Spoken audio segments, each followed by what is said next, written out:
جو رانائی نگاہوں کے لیے سامان جلوہ ہے، لباس مفلسی میں کتنی بے قیمت نظر آتی، یہاں تو جاذبیت بھی ہے دولت ہی کی پروردہ، یہاں تو جاذبیت بھی ہے دولت ہی کی پروردہ، یہ لڑکی فاقہ کش ہوتی تو بدسور نظر آتی۔ بسم اللہ الرحمن الرحیم۔ خواتین و حضرات، کتاب اور چائے کی ایک اور نشست میں شریک ہونے کا بہت بہت شکریہ۔ میرے تمام مہمانوں کا بہت شکریہ، خاص طور پر اقبال بھائی جو کیلگری سے صرف کتاب اور چائے کی ان دو تقاریب جو ایک آج جون پر ہم کر رہے ہیں اور کل ہم جوش پہ کر رہے ہیں اس کے لیے تشریف لائے ہیں، تو اقبال بھائی کا اور ان کی بیگم کا بہت بہت شکریہ۔ کتاب اور چائے کے آغاز کا جو دوسرا پروگرام تھا وہ ہم نے جون پہ کیا تھا، اور اس وقت ہم نے یہ سوچا تھا کہ جون پر ایک نشست کافی نہیں ہے، انشاءاللہ دوبارہ بھی کریں گے، اور یہ ہماری خوش نصیبی ہے کہ بہت جلد وہ دن آ گیا کہ ہم جون پہ ایک اور نشست کر رہے ہیں۔ اور اس کی خاص بات یہ ہے کہ ہمارے محترم اور معزز عدیل زیدی صاحب جو ہے وہ ان کی معاونت سے، ان کی لیڈرشپ میں، ان کی محنت سے جان ایلیا کی کتاب کیوں جو ہے وہ اس کی طباعت ہوئی ہے، اور آج انشاءاللہ ہم اس تقریب کے ذریعے یہاں ہیوسٹن میں، تو نارتھ امریکہ کے لحاظ سے ہی چلیں، یہ PAGH کی خوش نصیبی ہے کہ ہمارے پلیٹ فارم سے ہم اس کتاب کا اجرا کر رہے ہیں، اور ہمیں جان کی شاعری پر، جان کی شخصیت پر، جان کی فکر پر بات کرنے کا ایک اور موقع مل رہا ہے۔ تو بغیر کسی مزید تمہید کے میں عدیل بھائی سے ریکویسٹ کروں گا کہ پروگرام کا آغاز کریں۔ اقبال حیدر بھائی جو ہیں، یہ ایک اردو ادب کے سلسلے میں ایک بہت کام ہے ان کا، اور ایک ایسی شخصیت جنہوں نے کہ نہ صرف جان بھائی کے ساتھ خاصا وقت بھی گزارا کیلگری میں۔ اس کتاب میں ایک منظوم خط ان کے نام ہے، ضرور پڑھیے گا جب کتاب فراہم ہو۔ ان کے مزید تعارف جب ہوگا تو شاید اس کے 2-3 شعر آپ تک پہنچائیں۔ اجرا کا جو سلسلہ ہے، ہم چاہیں گے کہ بھئی یہ سب کو دکھا دیجئے آپ۔ یہ کتاب جو ہے یہ 3 حصے ہیں، مضامین زیادہ ہو گئے تھے تو مضامین کا جو ہے ضمیمہ، اور یہ پہلی کتاب ہے جو کہ ریختہ نے ایز اے کو پبلشر پرنٹ کی کسی اور کے ساتھ مل کے، کیونکہ یہ کام وہ نہیں کرتے، لیکن جب جان ایلیا کا نام آیا تو ان کا ہم ایسے کو پبلشر بھی تیار ہیں۔ بالکل میں آ رہا ہوں۔ تو یہ اس کا ہندی ورژن جو ہے دیوناگری میں یہ کتاب آئی انڈیا میں ساتھی، اور زیادہ تعداد میں دیوناگری میں چھپی۔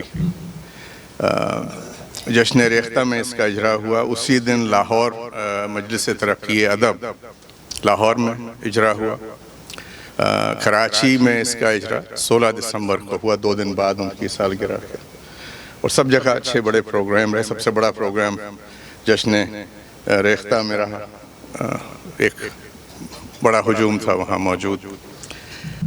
اس کتاب کے سلسلے میں 2 جملے ہیں۔ مضمون ہے شکیل عادل زادہ صاحب کا: اگر خالد یہ کارنامہ سر انجام نہیں دیتے تو سرمایہ ناز مائع افتخار جان ایلیا کے ادھر ادھر بکھرے چھپے ہوئے مطبوعہ اور غیر مطبوعہ اشعار کے یہ مجموعے کون جانے کس طور ان کے بے شمار مداحوں سے تک رسا نہیں ہوتے۔ جو کام جان ایلیا کے ہم جیسے کتنے دیوانوں کو کرنا چاہیے تھا، وہ پیشہ ورانہ مشاغل و معاملات میں منہمک خالد انصاری نے جس جذبے اور ولولے سے کیا ہے کہ یہ کہنا کچھ بیجا نہیں ہوگا کہ انہوں نے اپنے مرحوم مربی و مرشد کو از سر نو زندہ اور تابندہ کیا۔ تو خالد انصاری کے لیے تالیاں ہو جائیں۔ خالد اور ہمارا جو ہے تعارف ہوا محمد علی حیدر نقوی صاحب کے، وہ آئے تھے یہاں اور آئے تھے کسی اور سلسلے سے، تو انہوں نے کہا کہ جان ایلیا کی آخری کتاب جو ہے وہ مباد بہت ہے خالد انصاری کے پاس. سلسلہ کوئی 11-12 مہینے کی در و دو کے بعد اس میں کچھ نام بہت اہم ہیں. اس کا پہلا مسودہ جو ہے وہ ڈاکٹر ہلال نقوی کے پاس گیا، پورا کاپی بنا کے انہیں بھیجا گیا. انہوں نے اس کو پڑھا اور جہاں جہاں انہیں شک و شبہات تھے انہوں نے کہا کہ بھائی اس کی آپ عکس تحریر منگائیے، تو اس سے گزرے. اس کے بعد اسے انڈیا میں جو ہے معین شاداب صاحب ہیں، حقانی القاسمی صاحب ہیں، انیس الرحمن صاحب ہیں، 3 اور حضرات نے تقریباً 2 مہینے پڑھا، اور انہوں نے جہاں جہاں ان کو شک و شبہات تھے ان کا اظہار کیا. اور آخری پروف ریڈنگ اس کی شکیل بھائی نے کی، شکیل عادل زادہ صاحب نے، کیونکہ انور شعور بھائی کی طبیعت ناساز تھی ان دنوں. تو ان سب کا نام لینا بہت اہم ہے کہ ان سب کا حصہ ہے. اور خالد انصاری صاحب جو ہیں، خالد میاں جا کے لاہور بیٹھے الحمد پبلیکیشن میں، اور 3 دن وہ شخص وہاں رہا ہے، اور نہ تو صفدر بھائی کو سونے دیا نہ خود سویا. اور وہ معاملہ اس ٹائٹل کا ہے. اس پہ گفتگو تھوڑی سی اس لیے بھی کرنی ہے کہ یہ ڈیزائن پورا خالد کا کیا ہوا ہے. یہاں جو آپ دیکھ رہے ہیں جان بھائی کا کمرہ ہے، کیلنڈر پہ وہی ڈیٹ ہے جس دن ان کا انتقال ہوا ہے. صفحات بکھرے ہوئے ہیں اور کچھ اور بھی ہے، وقت بھی وہی ہے گھڑی میں، اور آخر میں اب کمرہ خالی. تو وہ شخص اتنی تفصیل میں گیا ہے. اور کتاب کے پیچھے صاحب جو یہ شعر ہے، یہاں سے ان کی کلیات کا سلسلہ شروع ہوگا کہ پہنائیے سکوت میں گم ہے تمام تر، اور اس تمام تر میں صدا لکھ رہا ہوں میں. پہلی غزل ہے اس کتاب کی کیوں، تو تمام تر ان کا انشاءاللہ کلیات کا سلسلہ انڈیا پاکستان دونوں جگہ شروع ہو چکا ہے، دیوناگری میں بھی اور اردو میں بھی. پہلی غزل کے 2 شعر، اس کے بعد میری گزارش ہوگی افضال بھائی سے، پوری لابی اور جہاں سے داخل ہوئے ہیں وقت پہ آ گئے تھے اور جانا ہے جلدی، تو ان سے شروع کرتے ہیں محفل کو. سرفراز بھائی اور عارف بھائی، یہ ہے کہ تاریخ روزگار فنا لکھ رہا ہوں میں. اس کتاب کی پہلی غزل ہے. دیباچہ وجود پہ لا لکھ رہا ہوں میں، اور ہے یوں کہ مجھ سمیت نہیں کوئی بھی یہاں، جو بھی نہیں ہے اس کو خدا لکھ رہا ہوں میں. ہے یوں کہ مجھ سمیت نہیں کوئی بھی یہاں، جو بھی نہیں ہے اس کو خدا لکھ رہا ہوں میں. اور خود کو تجھ کو کہاں سموں میں اپنے حساب میں، تجھ کو کہاں سموں میں اپنے حساب میں، ہے یوں کہ خود کو خود سے جدا لکھ رہا ہوں میں. ایک شعر اس کا اور پڑھ دینا چاہیے. محفل تھی رات ہمارے سرفراز بھائی کے یہاں، اور ہم اور اقبال بھائی دور تھے اس وقت خاصے کہ یہ ظلم ہے علی پہ کہ اس کو خدا کہیں، یہ ظلم ہے علی پہ کہ اس کو خدا کہیں، پس رد گفتہ جہلا لکھ رہا ہوں میں. پس رد گفتہ جہلا لکھ رہا ہوں میں. تو اب نشان تو اس پہ ہم نے، کیونکہ ہم چاہیں گے کہ آپ یہاں سے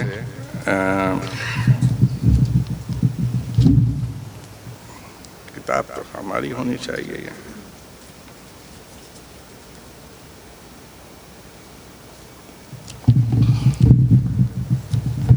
عزیز القدر اقبال حیدر کے نام. اقبال حیدر اے در خانہ کشائے دل، رونق فضائے صحن و رواق سرائے دل. ہم لوگ جاں کے لوگ ہیں، ہم دل کے لوگ ہیں، تو ہے عطائے جاں میری جاں اور عطائے دل. تو اقبال بھائی یہ بالکل سلسلہ دوسری طرف سے شروع کر رہے ہیں. ہم چاہیں گے کہ 10 منٹ اگر آپ اپنا جو ان کا پورا مضمون ہے 18 صفحات پہ مشتمل ہے, مقالہ ہے, پورا کتاب میں شامل ہے, ہم چاہیں گے کہ اس سے کچھ اقتباسات اقبال بھائی وہیں سے محفل کا آغاز کریں. آئیے. خواتین و حضرات السلام علیکم. نام تو آپ نے سن ہی لیا ہے اور پہچان تو بہت آتے آتی ہے, تو وہ بھی ہو جائے گا سلسلہ. جان بھائی کے حوالے سے عدیل صاحب نے ایک پروگرام رکھا ہے, آپ کو پتہ ہی ہے, اور جان بھائی سے ہماری بڑی قربت رہی ہے, اور جو لوگ جان بھائی سے ملے ہیں وہ جانتے ہیں کہ جان ایلیا کیا چیز تھے. نابغیر روزگار ایک لفظ جو ہے بہت ہی کثیر تعداد میں استعمال کیا جاتا ہے, ہر کسی کو کہہ دیتے ہیں, لیکن وہ واقعی نابغہ تھا وہ انسان. وہ ایسا آدمی میں جوش صاحب سے بھی بہت ملا ہوں اور دیگر شعراء سے بھی ملاقات کرا ہے. جوش صاحب سے تو بہت دفعہ ملاقات ہوئی, لیکن جان بھائی میں جو ایک ٹویسٹ تھا نا ان کی ذات میں, وہ سب سے بڑی کشش کا سامان تھا ان کا. جان بھائی ابھی بولتے بولتے آپ سے بات کرتے کرتے جس چیز کی تعریف کر رہے ہیں, اگر 5 آدمیوں نے وہی تعریف کر دی تو وہ ایک دم ٹینجنٹ پہ چلے جائیں گے. ہاں, تو وہ آپ کو ہر وقت ٹیسٹ کرتے تھے, آپ کی فراست کو, آپ کے فہم کو, آپ کی نالج کو. اور کبھی کبھی تو ایسی آؤٹریجس بات کرتے تھے جان بوجھ کے کہ اگر آپ اس کو ڈیفینڈ کرنے جائیں گے تب وہ آپ کو دیکھتے تھے کہ کتنا پانی ہے. تو وہ بہت ہی بڑے عجیب آدمی تھے. وہ خود ہی کہوں گا میں بھی بہت عجیب ہوں, اتنا عجیب ہوں کہ بس خود کو تباہ کر لیا اور ملال بھی نہیں. بڑا آدمی تھا, بہت بڑا آدمی. میں جوش صاحب سے بھی درجنوں دفعہ ملا ہوں اتفاق سے. ان کے آخری زمانہ جو تھا ان کا, وہ جب کراچی آتے تھے اسلام آباد سے تو ہم نے محفل بھی رکھی ہوئی. لیکن جان بھائی سے جس شہر میں پیدا ہوا وہیں جان بھائی تھے, لیکن میری ملاقات پہلی بار یہاں ہوئی ہے کینیڈا میں ان سے, اور پھر بڑی بھرپور ملاقات ہوئی.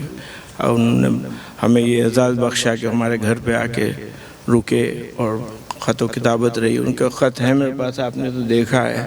اب اس میں وہ ایسی چیزیں جیسے اپنی شاعری میں اور گفتگو میں وہ بالکل احتیاط تو کرتے نہیں تھے, تو نہ جانے کیا کیا لکھ دیتے ہیں, تو ان کو چھاپا نہیں جا سکتا, یعنی مکمل نہیں چھاپا جا سکتا. ہاں, تو یہ مضمون جان سوختہ جاں.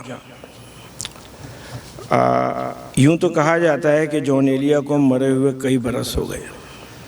جی ہاں, جان کو مرے ہوئے ایک عرصہ گزر گیا. شاید یہ سچ بھی ہے کہ گوشت پوست کے بنے ہوئے اپنے وجود کی جسمانیت پہ نالاں اور رشتوں میں جکڑے ہوئے جذبوں کی سطحیت پہ پریشان اس آدمی کو مرے ہوئے ایک عرصہ گزر گیا, اور وہ ارتیاب گزیدہ اور اپنی حالت خیزی, رمزیت آمیزی اور دل انگیزی کے سبب واماندہ اور درماندہ شاعر, اور کیا وہ نفی پسند فوزیت انگیزی کے باعث نفی پسندی اور فوزیت انگیزی کے باعث وجود کی جسمانی ناگزیریت پر برہم فطانت معاب بھی فنا ہو گیا.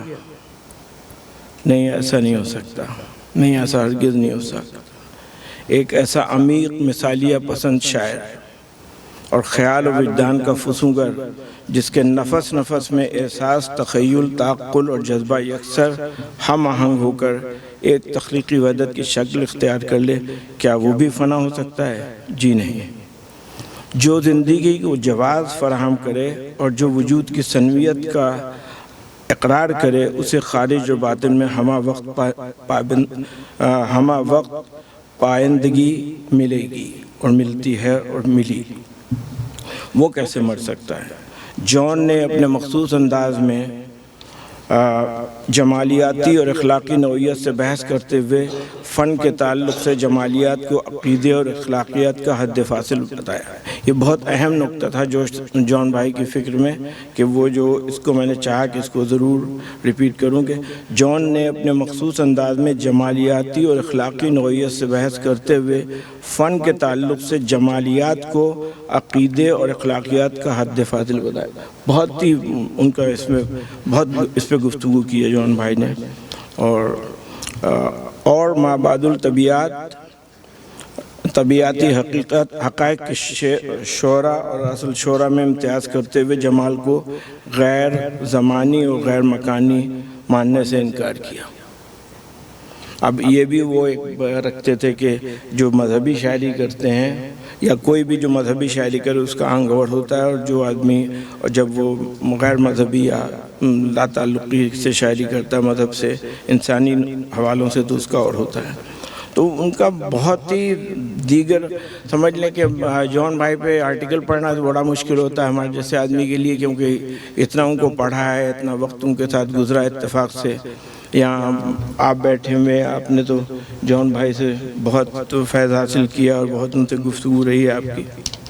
تو جون بھائی جو تھے وہ بڑی ایک سیمابیت، ایک شدید، جو ان کی ایک اگر مجھ سے کہا جائے کہ کوالٹی ان کی بتاؤ تو میں کہوں گا سیمابیت۔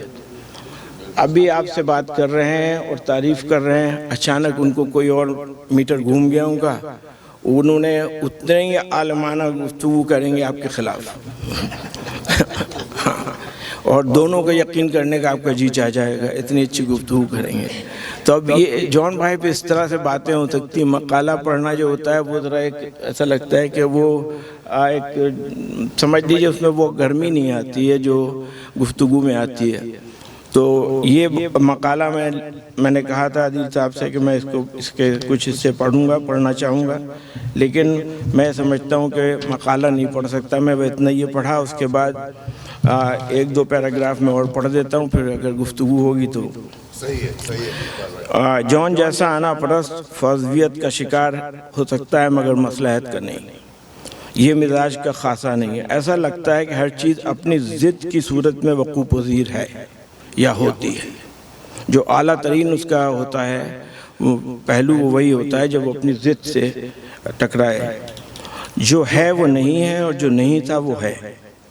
اس معکوس رویے کی بنا پر تخلیق میں پہلو داری، درایت اور ایک ابدی کشش تو پیدا ہو جاتی ہے، مگر تخلیق کار اندر ہی اندر پارا پارا ہوتا رہتا ہے۔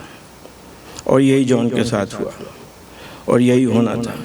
جون نے جس کا انکار کیا اس کے حصار سے کبھی نہیں نکلے، چاہے وہ شخص ہو، چاہے خدا ہو، چاہے کوئی غیر مرئی طاقت ہو۔ جون کا یہ ایک انداز تھا۔ پھر جون کی شاعری پر گفتگو کرنے سے پہلے جی چاہتا ہے کہ ان کے بارے میں کچھ اور بات کی جائے۔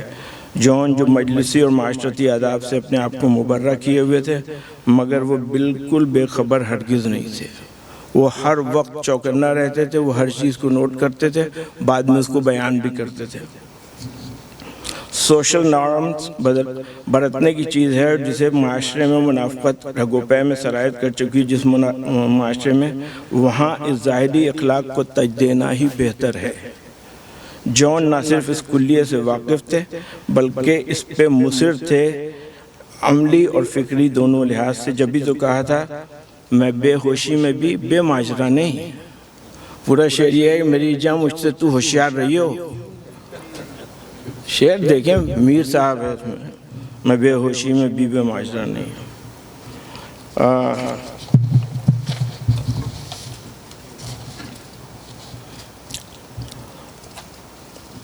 لب و لہجے اور اسلوب پر گفتگو کرنا اتنا آسان نہیں۔ جون کے انتہائی ذاتی اور منفرد لب و لہجے میں اس سے پہلے نہ شاعری ہوئی نہ ان کی بات کوئی کر سکے گا۔ یہ سچ بات ہے، یہ عقیدت کی بات نہیں ہے۔ جون کو جتنے لوگوں نے ٹرائی کیا ان کی شاعری پوچھ ہو گئی۔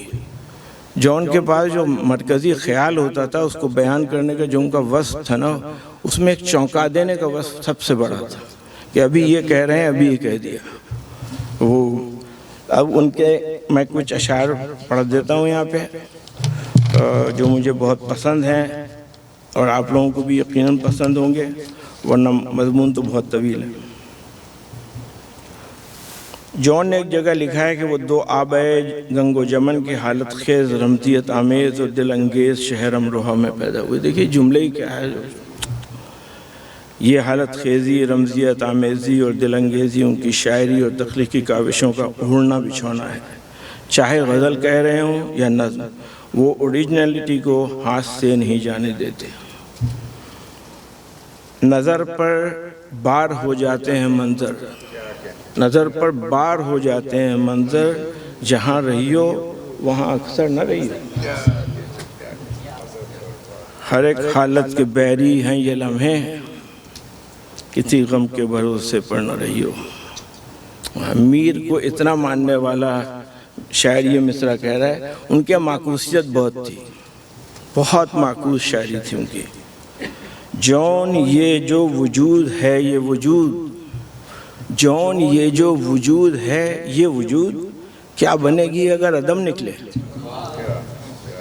استعجاب کا تو ماسٹر تھا جون، بے طرح. واہ ہے عجب فیصلے کا صحرا بھی، چلنا پڑیے تو پاؤں جلتے. واہ واہ واہ واہ. کبھی خود سے مکر جانے میں کیا ہے، میں دستاویز پر لکھا ہوا نہیں، لکھا ہوا نہیں. کوئی دم چین پڑ جاتا مجھے بھی، کوئی دم چین پڑ جاتا مجھے بھی، مگر میں خود سے دم بھر کو جدا نہیں. واہ واہ واہ. تھے عجب دھیان کے در و دیوار، یہ تو اپنی جو ان کی حویلی جو تھی ان کے خاندانی، گرتے گرتے بھی اپنے دھیان میں تھے. آپ دیکھیں کس انداز سے کہا ہے. خود نگران دل زدہ، دل زدگان خود نگر، کوچہ التفات سے خود نگراں گزر گئے. بہت بڑا شاعر تھا. ہم ہر چیز کو جانے کے بعد ہی مانتے ہیں، آتے وقت ایسے ہی بیٹھے رہتے ہیں.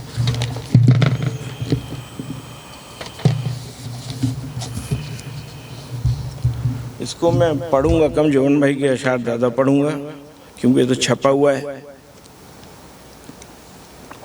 تو جون بھائی کے اشعار پڑھنے میں اتنا مزہ آتا ہے. یہ مجھے چین کیوں نہیں پڑتا، یہ تو بہت ہی مشہور ہے ہندوستان پاکستان. ایک ہی شخص تھا جہان میں کیا. اب دیکھیے شعر، آپ اپنی گلی کے سائل کو کم سے کم پرسوال تو رکھیے. میں نے جون بھائی سے پوچھا، ہمارے پاس آئے تھے 2 دفعہ تشریف لائے، خاصے دن رکے. رات میں جب وہ عالم سرور میں ہوتے تھے تو اس کے بعد وہ جب ان کو بستر پہ لٹانے جاؤ تو کہتے ہیں صبح کام پہ مت جائیو، یہاں بیٹھ جا. تو میں بیٹھ جاتا تھا. 3 4 بجے رات تک جون بھائی بول رہے ہیں اور میں سن رہا ہوں، اور بیچ میں مکالمہ بھی ہو جاتا تھا. لیکن مجھے ایسی بدبختی کی عادت ہے کہ مجھے کبھی خیال ہی نہیں آیا کہ میں ایک ٹیپ رکھ دوں آن کر کے وہاں پہ. خیر وہ بولتے رہتے تھے اور کیا کیا گفتگو ہوتی تھی، صاحب مزہ آ جاتا تھا. کبھی خود سے مکر جانے میں کیا ہے، میں دستاویز پر لکھا ہوا نہیں. ہے جو پرخوں تمہارا عکس خیال، زخم آئے کہاں کہاں جانا. اب یہ شعر جو ہے دیکھیے، یہ اس میں میریت بہت ہے، لیکن میریت کے ساتھ ساتھ غالبیت بھی ہے. وہ غالب اور میر کا سمجھ لیجئے ایک مرکب تھے. میں نے ایک دفعہ کہا کہ آپ غالب سے بہت متاثر ہیں، ایسا لگتا ہے میر کے ساتھ، میر کے علاوہ. مسکرائے کہ وہ غالب لونڈا تھا. اور یہ ان کی شوخی تھی، یہ ان کا ناز تھا. یہ غالب کو کون قائل نہیں ہوگا بھائی. میں نے ایک دن ان سے کہا کہ غالب اردو شاعری کے لیے مرتضیٰ تھے، تو بڑے خوش ہوئے. کہنے لگے تو نے بڑی اچھی بات کی. میں نے کہا لیکن پاکستان میں کہہ دوں گا تو آؤں گا واپس کہ نہیں. کہنے لگے نہیں، آ جائے گا.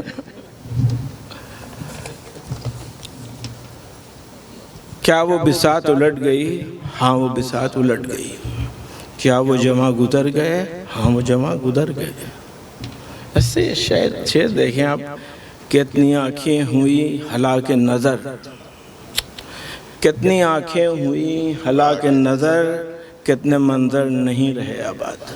واہ واہ واہ. اور اس کے بعد ایک نظم کے چند شعر ہیں اسی ترتیب میں. ہاں وہ کیا تھا؟ ہاں نفی و نفی لا بلا، ہمیں خدا گزیدگاں تم پہ گھراں گزر گئے. واہ واہ واہ. ہاں یہ میرا ان کا ایک مشترک موضوع تھا. کیا ہوئے آشفتہ کاراں، کیا ہوئے یاد یاراں، یاراں کیا ہوئے. سو رہا ہے شام ہی سے شہر دل، سو رہا ہے شام ہی سے شہر دل، شہر کے شب زندہ داراں کیا ہوئے.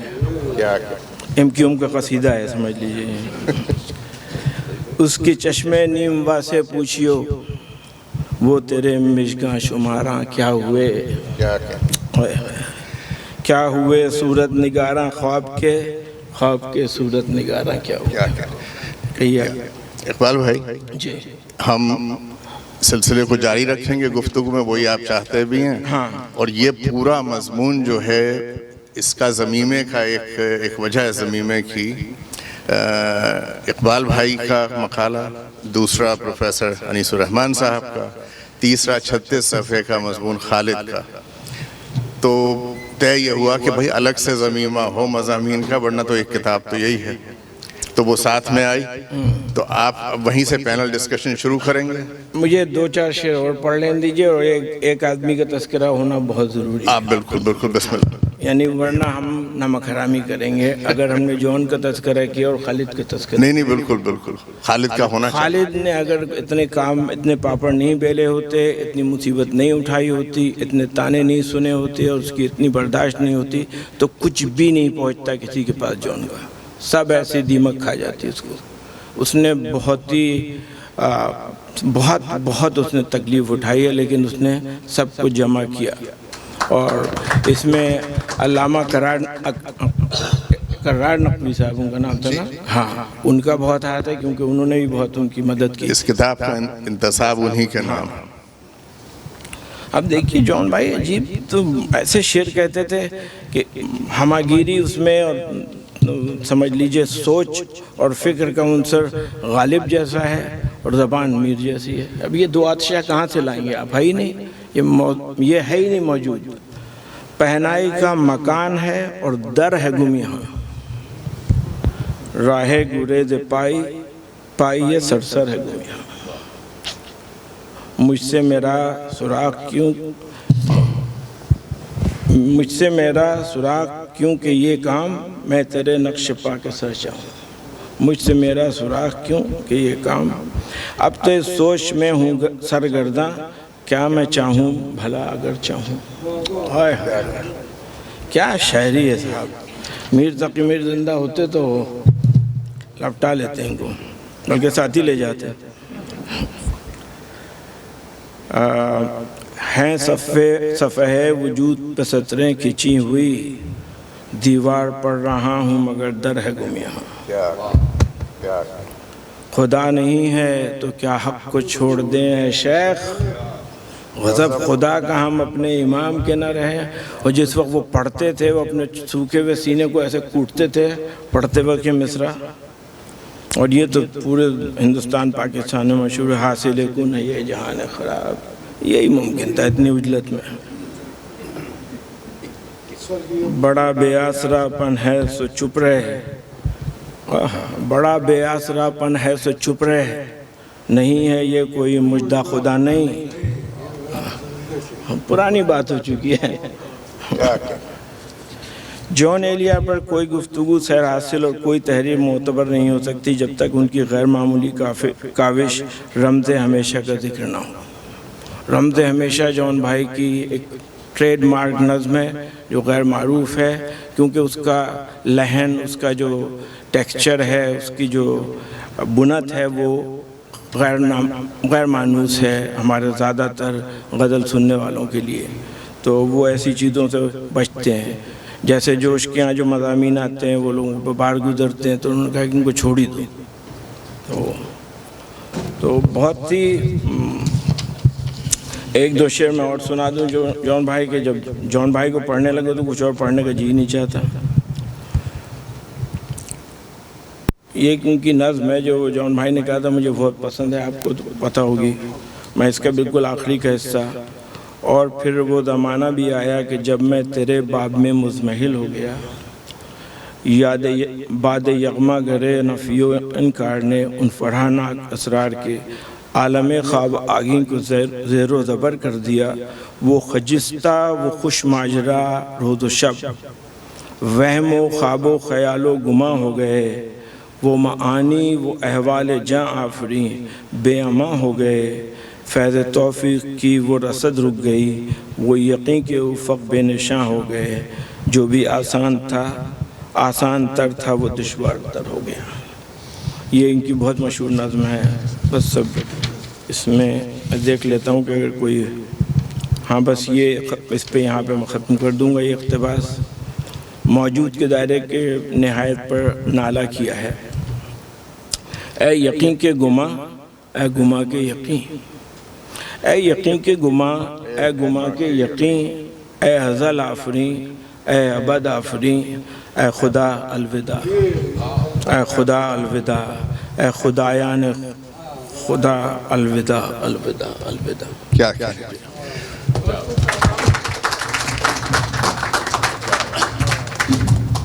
اب ہم اپنا پینل ڈسکشن جو ہے شروع کرتے ہیں، لیکن اس سے پہلے ہم چاہیں گے کہ کیوں پہ افضال بھائی کے تاثرات جو ہیں وہ لے لیے جائیں۔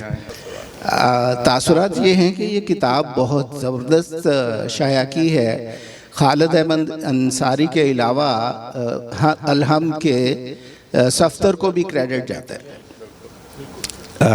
صفدر بہت اچھی کتابیں شائع کرتا ہے، شاید اس نے سب سے پہلے شائع کی تھی، جو کہ ایک بہت ہی مختلف قسم کی کتاب تھی، نہ صرف شاعری کے حوالے سے، کیونکہ جون ایلیا کا نام تھا، ہاتھوں ہاتھ بک گئی، ہاتھوں ہاتھ بک گئی۔ میں لاہور میں تھا اس وقت۔ اسی طرح اور کتابیں جو چھاپی ہیں، یہ جو کتاب ہے میں نے اسی کے بارے میں، چونکہ مجھے کہا ہے تو میں اسی کے بارے میں تھوڑی سی بات کرتا ہوں کہ یہ جو ٹائٹل پر جون ایلیا کی تصویر ہے وہ ہماری گیلیکسی، ہمارے نیبولا کے اندر ہے، اور اس میں اس کا جو میں نے تھوڑا بہت مطالعہ کیا کیوں کا، تو اس میں مجھے یہ پتہ چلا کہ 1 2 3 4 خسارے ہیں جو جون ایلیا کے ساتھ شروع سے چلے آتے تھے۔ ایک تو بڑا ان کو یہ ملال تھا کہ انہوں نے امروہہ چھوڑ دیا، یہ بہت بڑا ملال تھا ان کا، وہ شروع سے لے کر آخری دم تک امروہہ کو یاد کرتے رہے، اس سے نکل ہی نہیں پائے، کوئی بھی نہیں نکل پاتا، کوئی بھی نہیں نکل پاتا۔ میں 67 ایئر کا ہو گیا ہوں، میں ابھی تک سیالکوٹ میں رہتا ہوں، مجھے 40 سال یہاں ہو گئے ہیں رہتے ہوئے، لیکن روح وہیں رہتی ہے۔ تو جون ایلیا، سب سے پہلے تو میں ان کا نام دوبارہ سے ان پیک کروں کہ جون اور ایلیا 2 بڑی شخصیتیں ہوئی ہیں۔ حضرت جون ایک مسیحی تھے جو شادی کر کے واپس قافلے کے ساتھ جا رہے تھے، اور انہوں نے دیکھا کہ ایک طرف چھوٹا سا ٹکڑا ہے، ایک ٹکڑی ہے، چھوٹی سی خیمے ہیں چند، اور ایک طرف 10,000 کی فوج ہے۔ تو انہوں نے کسی سے پوچھا کہ یہ کیا ماجرا ہے؟ تو بتایا گیا کہ یہ حق اور باطل کا معرکہ ہے۔ انہوں نے کہا کہ حق پر کون ہے؟ انہوں نے کہا کہ حسین حق پر ہے۔ تو انہوں نے اپنی زوجہ سے، اپنی بیوی سے، اپنی منگوہہ سے کہا کہ تم قافلے کے ساتھ جاؤ، میں حق کا ساتھ دے کر آتا ہوں، اور وہ وہاں شہید ہوئے، اور کربلا میں ان کی قبر موجود ہے۔ تو یہ ایک حصہ ہے ان کے نام کا، جون ایلیا کی۔ دوسرا ہے ایلیا۔ ایلیا جو تھے وہ ایک بہت کرامت والے پرجلال بزرگ تھے، ایسے بزرگ تھے کہ یہودیوں کی جو مذہبی کتاب ہے تناخ، اس میں لکھا ہے کہ وہ آسمان پر آتشیں رتھ میں زندہ اٹھا لیے گئے، اتنے بڑے وہ بزرگ تھے۔ تو جس شخص کا نام جون اور ایلیا ہو وہ کتنا بڑا آدمی ہوگا؟ تالیاں بجائیں۔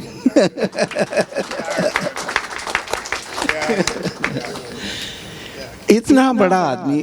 مجھے جو ایک بات جو عجیب سی ہے وہ یہ ہے کہ یار اتنا پڑھا لکھا آدمی، عربی، فارسی، مذہب، فلسفہ، پرانی تہذیبیں، چونکہ میں پرانی تہذیبوں کا آدمی ہوں، مذہب کا آدمی ہوں، تو میں حیران ہوں کہ اس شخص کا مطالعہ کتنا تھا۔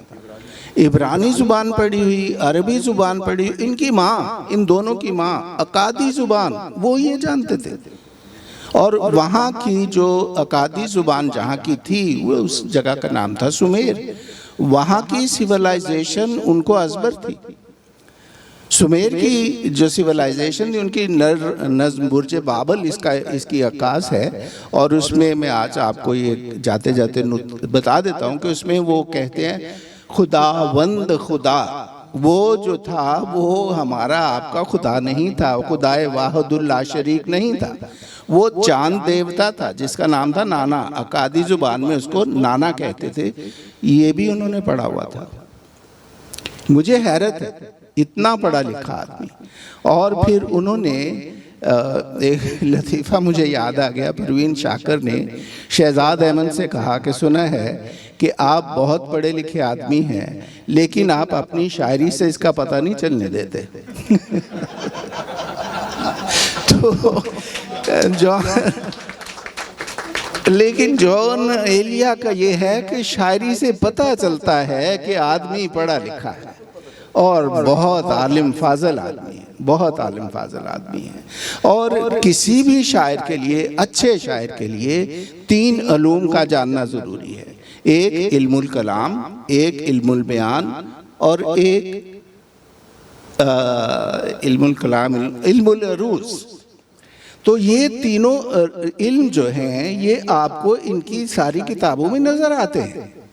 اظہار کا جو انداز ہے کسی اور کا ہے ہی نہیں، کسی اور کا نہیں. سنتیں جس طرح سے وہ استعمال کرتے ہیں، تجنیس تام ہو گئی یا تضاد ہو گئی یا استجاب ہو گئی یا کچھ بھی ہو، کوئی اور کر ہی نہیں سکتا ایسا، کسی نے کی نہیں ہے اس طرح سے سنتیں استعمال. اور عروض کے جو ماہر ہیں وہ نظر آتا ہے. بھائی کاریگر آدمی ہے، اس کے لیے لفظ ہے کاریگر آدمی ہے کہ ان کو جہاں مرضی جیسے مرضی عروض کو کر لیں. تو اور بیان، جیسا کہ میں نے کہا کہ کیا بات ہے ایسا بیان کا. یہ جو ابھی شعر پڑھا گیا کہ یہ جو تکتا ہے آسمان کو کوئی رہتا ہے آسمان میں، ایسا بیان کون لائے گا، کہاں سے لائے گا.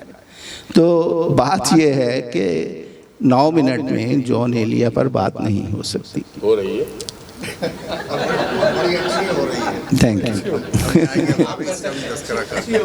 کیونکہ آپ کا موضوع ہے بات ہاں، یہ جو بہت سی کتابیں ہیں اور تصانیف ہیں اور تراجم جو کیے ہیں، ان میں ہے مسیح بغداد، حلاج، اسماعیلیت شام و عراق میں، اسماعیلیت شام و عراق میں، اور مطالعہ تواسین، تہذیب، یہ ساری جو کتابیں ہیں. ہاں یہ دیکھیں کیٹیگوریز کا لفظی ترجمہ کیا ہے کیٹیگوریاس. ایسا اچھا ترجمہ کون کرے گا، ایسا اچھا لفظ. اور ہارمونیز کا ترجمہ کیا ہے ہارمانیاس. بات یہ ہے کہ آپ نے جوش کا شعر اس میں جو کوٹ کیا ہے کہ ہر شاہ و گدا تو جو ہے نا وہ قبر میں جا کے غروب ہو جاتے ہیں، لیکن شاعر جو ہے وہ طلوع ہوتا ہے قبر سے. اور جون ایلیا کے ساتھ ایگزیکٹلی ایسا ہی ہوا ہے کہ ان کی موت کے بعد he has been resurrected and now he is alive. Thank you. اس کتاب سے 3-4 شعر ہیں، اور یہ سلسلہ مل رہا ہے آپ کی گفتگو سے. اقبال بھائی، آپ نے جو شعر پڑھانا بھی ہوشیاری کا، تو یوں ہے کہ اے میرے خاطر دارو میں کوئی مہمان نہیں، جتنا سمجھا جاتا ہوں میں اتنا آسان نہیں. جتنا سمجھا جاتا ہوں میں اتنا آسان نہیں، اور لوگ مجھے سمجھیں ہوشیار، میں اتنا نادان نہیں. لوگ مجھے سمجھیں ہوشیار. دیکھیے انہوں نے بھی اسی پہ نشان لگا کے رکھا ہوا تھا. بہت معذرت بھائی ہے، تو یہ بہت بہت پسند ہے. جی وہ آپ نے اب شعر پڑھا تو اسی لیے وہ ہم نے نکالا بھی. اور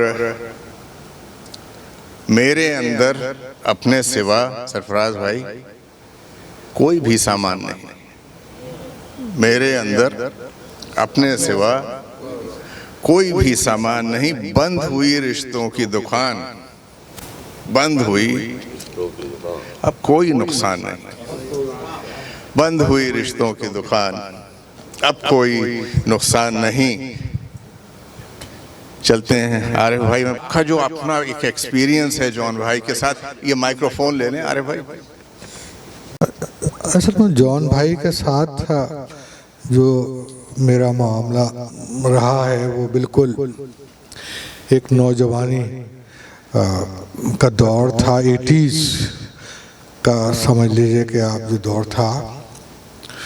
اس میں دو کام ہو رہے تھے ساتھ ساتھ. ایک تو آوارہ گردی اور دوسرا یہ کہ جان بھائی کے ساتھ کچھ وقت گزرتے تھے اور تھوڑا سا کیریئر پیتھ کی تلاش ساتھ ساتھ چل رہی تھی. وہ کیونکہ میٹرک کر لیا تھا، کالج سے نکال لیے گئے تھے، تو اب کوئی کچھ نہ کوئی اپنا راستہ تلاش کرے. تو ڈھونڈتے ڈھانڈتے ادھر گھومتے گھامتے جان بھائی کے پاس پہنچے. تو مجھے ایک خاصا طویل وقت جان بھائی کے ساتھ گزارنے کا موقع ملا، اور بلکہ اس میں ایک وقت ایسا تھا کہ میں صبح سے رات تک جان بھائی کے پاس موجود ہوتا تھا. ان کا ایک میگزین تھا ڈائجسٹ، عالمی ڈائجسٹ. تو وہ میں اپنی، بلکہ وہ ایک پوری کہانی ہے، میں اس کی تفصیل میں نہیں جاؤں گا. تو جان بھائی کے ساتھ میں ہر حالت میں ان کا شریک رہا ہوں. تو وہ ہر حالت میں، ہاں، اور بعض اوقات کسی خاص حالت کا ذمہ دار میں خود بھی ہوا کرتا تھا. تو وہ ایک وہ پوری کہانی ہے کہ ہاں وہ جو بے حالتی ہے. تو وہ ہوتا یہ تھا کہ میں بے لاکھ گفتگو کرنے لگا ہوں کہ وہ ماشاءاللہ کا دور تھا. یہ دور جو میں بتا رہا ہوں وہ بہت سارے پہلو ہیں جان بھائی کے. جان بھائی جیسے گفتگو میں انہوں نے شعر سنایا ہے ان کے کہ وہ بہت پیچدار آدمی تھے. بظاہر وہ اتنے آسان سمجھ میں آنے والے نہیں تھے. ان کی جبین پر تو شکنیں ہوا کرتی تھیں، ان کے لباس پر نہیں. تو وہ ایک عجیب و غریب تضادات کا مجموعہ تھے. وہ گفتگو میں بعض اوقات جیسا اقبال بھائی نے کہا کہ ایک بات کہتے ہوئے اسی کے رد میں گفتگو شروع کر دیتے تھے. تو ان سے کچھ بعید نہیں تھا کہ وہ کس وقت کون سا موضوع پہ وہ شروع ہو جائیں گفتگو. یہ نظم اے خدا الوداع مجھے یاد ہے ہمارے ایک بزم علم و دانش ڈرگ کالونی میں ہوتی تھی 80s میں.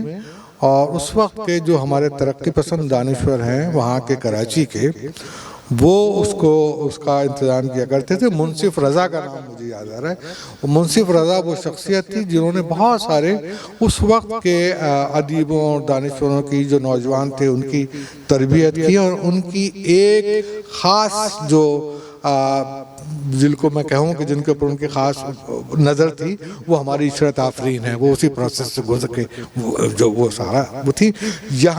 وہاں میں نے یہ اے خدا الوداع پہلی مرتبہ جان بھائی سے یہ نظم سنی تھی. نہیں جان بھائی کا تو پڑھنے کا انداز ان کا. اچھا ایک اور جو میں دیکھتا ہوں نا جان بھائی کی شاعری، خیر میری کیا حیثیت کہ میں ان کی شاعری کے حوالے سے گفتگو کروں، اور اس میں ایک خاص بات جو مجھے نظر آتی ہے وہ یہی جو ان کی شخصیت پر بھی صادق آتی ہے نا کہ کبھی کچھ اور مطلب ایک طرف ایک بات کر رہے ہیں اس کی طرف وہ کوئی اس میں سے ایک دوسرا نیا رخ نکال لیتے. اب یہی دیکھیے جو غزل آپ نے سنی کہ اس میں کیا موضوع ہے کہ کوئی یوں جو تکتا ہے آسمان کو تو کوئی رہتا ہے آسمان میں کیا. اتنا بڑا فلسفیانہ شعر کہ اس کی تھا آپ کو نہیں ملے گی. جتنی آپ تلاش کریں، جتنے معنی اس میں سے برآمد کریں، آپ نکلتے چلے جائیں گے. ٹپیکل جان. اور اس کے بعد پھر ٹپیکل جان. اچھا یہ شعر بھی ٹپیکل جان ہے، لیکن یہ دیکھیے کہ آپ اس میں بہت کتنا ہے ایک فکر کا اور سوچ کا کہ ایک نیا بالکل ہی نیا زاویہ ایک ہی غزل میں کہ مجھ کو تو کوئی ٹوکتا بھی نہیں. یہی ہوتا ہے خاندان میں کیا. اب یہ دیکھیے کہ ایک آفاق کی سطح سے نکل کر ایک شاعر جو ہے وہ ایک ایسے المیہ کا بیان کر رہا ہے کہ جو فرد واحد پر روز گزرتا ہے لیکن اس کو بیان کرنے کی صلاحیت نہیں رکھتا. یہ جو جان بھائی کی شاعری کا پہلو ہے نا، یہ آفاقی، کائناتی، تصوف کے مسائل، یہ سارے کہیں نہ کہیں کچھ نہ کچھ کہیں کسی بھی شاعر کے ہاں مل جاتے ہیں. لیکن جان بھائی کے ہاں جو ایک خاص جو میں بات دیکھتا ہوں کہ وہ ایک عام آدمی جن نفسیاتی پیچیدگیوں میں الجھا ہوا ہوتا ہے، اس کا شاعرانہ اظہار اردو شاعری کی روایت میں موجود نہیں تھا. وہ جس طریقے سے اب یادداشت میری اتنا میرا ساتھ نہیں دیتی، لیکن کئی ان کے شعر ہیں کہ ارے بھائی اسی غزل کا وہ شعر بھی سنا دیں، آپ سے سن کے اور اچھا لگتا ہے. بولتے کیوں نہیں میرے حق میں، ہاں بولتے کیوں نہیں میرے حق میں، آبلے پڑ گئے زبان میں. کیا ابھی دیکھیں زبان کا، محاورے کا، اس کی نشست و برخاست، وہ ایک شعر کو ذرا سی اتنی سی بحر ہے، 3 حرفی 4 حرفی بحر، اس کے اندر اتنی صنعتیں، اتنی خوبیاں، اتنی زبان کی، وہ جان. تو یہ جو آپ ایک شعر دیکھیں جو مجھے بہت پسند ہے ان کا، وہی کہ ایک عام انسان کی جس نے جان کو جان ایلیا، اس وقت کا جو جان ایلیا ہے نا، وہ ان کی اپنی انشائیوں کو وجہ سے نہیں ہے، وہ راموز کی تحریروں کی وجہ سے نہیں ہے، وہ جو شعر اقبال بھائی سنائیں گے ان کی وجہ سے نہیں ہے، وہ جو اس وقت عالمگیر شہرت اور مقبولیت کا حامل ہے، وہ جان ایلیا اس شاعری کی وجہ سے ہے، وہ کہ اس نے اس انسان کی اس عہد کی صنعتی اور معاشی اور معاشرتی پیچیدگیوں میں گھرے ہوئے انسان کی جو ترجمانی اپنی شاعری میں کی ہے نا، کہ وہ کل رات بس عجیب سی ایک بے کلی رہی، بس تیلیاں جلا کے بجھاتا رہا ہوں میں. اب یہ کیفیت جو ہے کہ ایک شخص بیٹھا ہوا ہے کسی تنہائی کے آس میں، یہ کسی شاعر ہے، چاہے وہ میر ہو چاہے غالب ہو، تو یہ ایک بہت بڑا جان ایلیا کا کارنامہ تھا. اور کوئی اس سے گزرا بھی تو نہیں، اور وہ ان کی گزران ہے، کیونکہ وہ میں نے دیکھا ہے نا جان ایلیا کو، جو آپ تصویروں میں خالد جو اب اے آئی کی مدد سے جو اسکیچز بناتے ہیں، وہ میں نے اپنی آنکھ سے دیکھے ہوئے کہ وہ اپنے دفتر میں وہ میں بیٹھ بھی نہیں سکتا کہ وہ کرسی کے اوپر نا یہ دونوں پیر ایسے اکڑوں جیسے بیٹھے تھے نا، ایسے بیٹھے رہتے تھے نا. تو میں نے اپنے آنکھ سے جیتے جاگتے وہ مناظر دیکھیں. تو یہ جان بھائی کا تھا کہ جس طریقے سے اپنی زندگی کو انہوں نے شاعری میں لکھا اور بیان کیا، اس کا تو کوئی مثال ہی نہیں. اپنی شاعری میں جیے، مطلب لوگ کہتے ہیں کہ یہ اپنی شاعری میں جی رہے، لیکن جان ایلیا اچھا یہ ایک عجیب ہے کہ نہ صرف یہ کہ صرف شاعری میں نہیں جیے، اپنے نظریے میں جیے.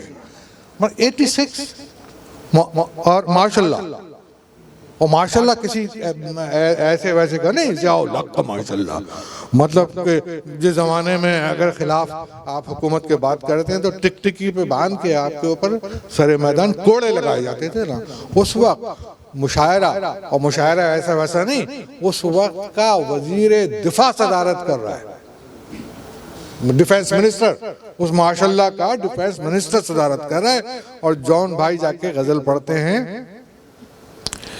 کہ جس کو بھی شیخ و شاہ نے. اچھا دیکھیں بہت سارے ہیں جیسے جان بھائی کے حوالے سے کہ ملحد تھے، خدا کا رد کہتے تھے، وہ سارے ایک الگ گفتگو ہے، لیکن وہ کس خدا کا رد کرتے تھے، کس خدا کو مانتے تھے، وہ ایک شعر میں آپ سن لیجئے کہ جس کو بھی شیخ و شاہ نے، شیخ اور شاہ، شیخ مذہب کا بیوپار کرنے والا، شاہ جابر آپ کے اوپر حکومت کرنے والا، جس کو کہتے ہیں نا کہ ایک اصطلاح ہے نا اس کی کہ ایک مذہبی حکومت جو کسی بھی جابر کے ساتھ چلتی ہے، اس بہر جس کو بھی شیخ و شاہ نے حکم خدا دیا قرار، ہم نے نہیں کیا وہ کام، ہاں بخدا نہیں کیا. تو ایک طرف خدا کا انکار ہے اور ایک طرف خدا کی قسم کھائی جا رہی ہے کہ وہ خدا جس کو یہ مذہب کے ٹھیکیدار اور جبر کے نافذ کرنے والے تم پر خدا کا خوف مسلط کر رہے ہیں، اس کا کہا وہ میں نے نہیں کیا. اور پھر یہ دیکھیے، چلیے یہ ایک بات ہو گئی اب ڈائریکٹ اس وقت کے جابر کے اوپر وہی شخص گفتگو کرنے کی ہمت رکھتا تھا کہ جس کے سینے میں وہ حوصلہ تھا. اسی غزل کا دوسرا شعر, اس زمانے میں ایک مجلس شورا قائم کی تھی, ایک مجلس شورا, اور دوسری ایک بنائی تھی انہوں نے جس میں ایک اہل قلم کانفرنس کی تھی, جس میں سارے پاکستان سے, جس کے بعد فراز کی بہت کہ وہ گداگران سخن کے ہجوم سامنے تھے, وہ فراز کی جو نظم ہے وہ اس اہل قلم کانفرنس کے پس منظر میں, اس پہ فراز نے پوری نظم لکھی, جان بھائی نے اس کو پورے کو ایک شعر میں کہ نسبت علم ہے عزیز,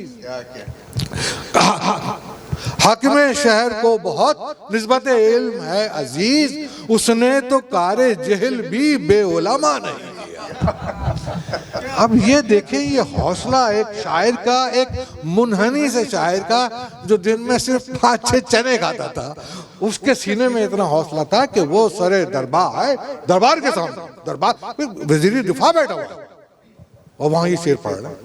تو اب یہ ایک خیر جیسے کہا نا ہمارے افضال الفردوس نے کہ 9 منٹ یا ایک نشر, جان بھائی کے اوپر گفتگو شروع ہو جائے تو وہ پھر ہاں نہیں وہ بہت اچھا. ایک اور جو مجھے یاد آتا ہے ان کے ساتھ گزرا ہوا, یہ دیکھیے آپ کو ایک شاعر, ایک وہ میں نے آپ کو بتایا ایک عملی آدمی, یہ لوگوں کو دھیان اس طرف نہیں جاتا. بنیادی طور پر جو جان ایلیا ان کو نظر آتا ہے کوئی ایک شاعر اور ایک بے کمل سا آدمی, مطلب یہ ایک بہت ہی غلط ان کی وہ ہے. ایک وقت میں ہو گئے تھے, اس سے مجھے انکار نہیں ہے, کیونکہ وہ اس دور کی جو ابتدا ہوئی ان کی بے عملی کی, وہ اس کا گواہ میں ہوں, اس کے وجوہات بھی جانتا ہوں, میں اس میں تفصیل میں نہیں جاتا.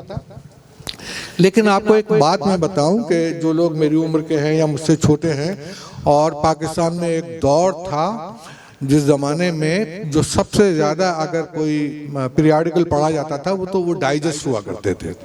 اس میں بہت سارے ڈائجسٹ تھے, جاسوسی, سب رنگ.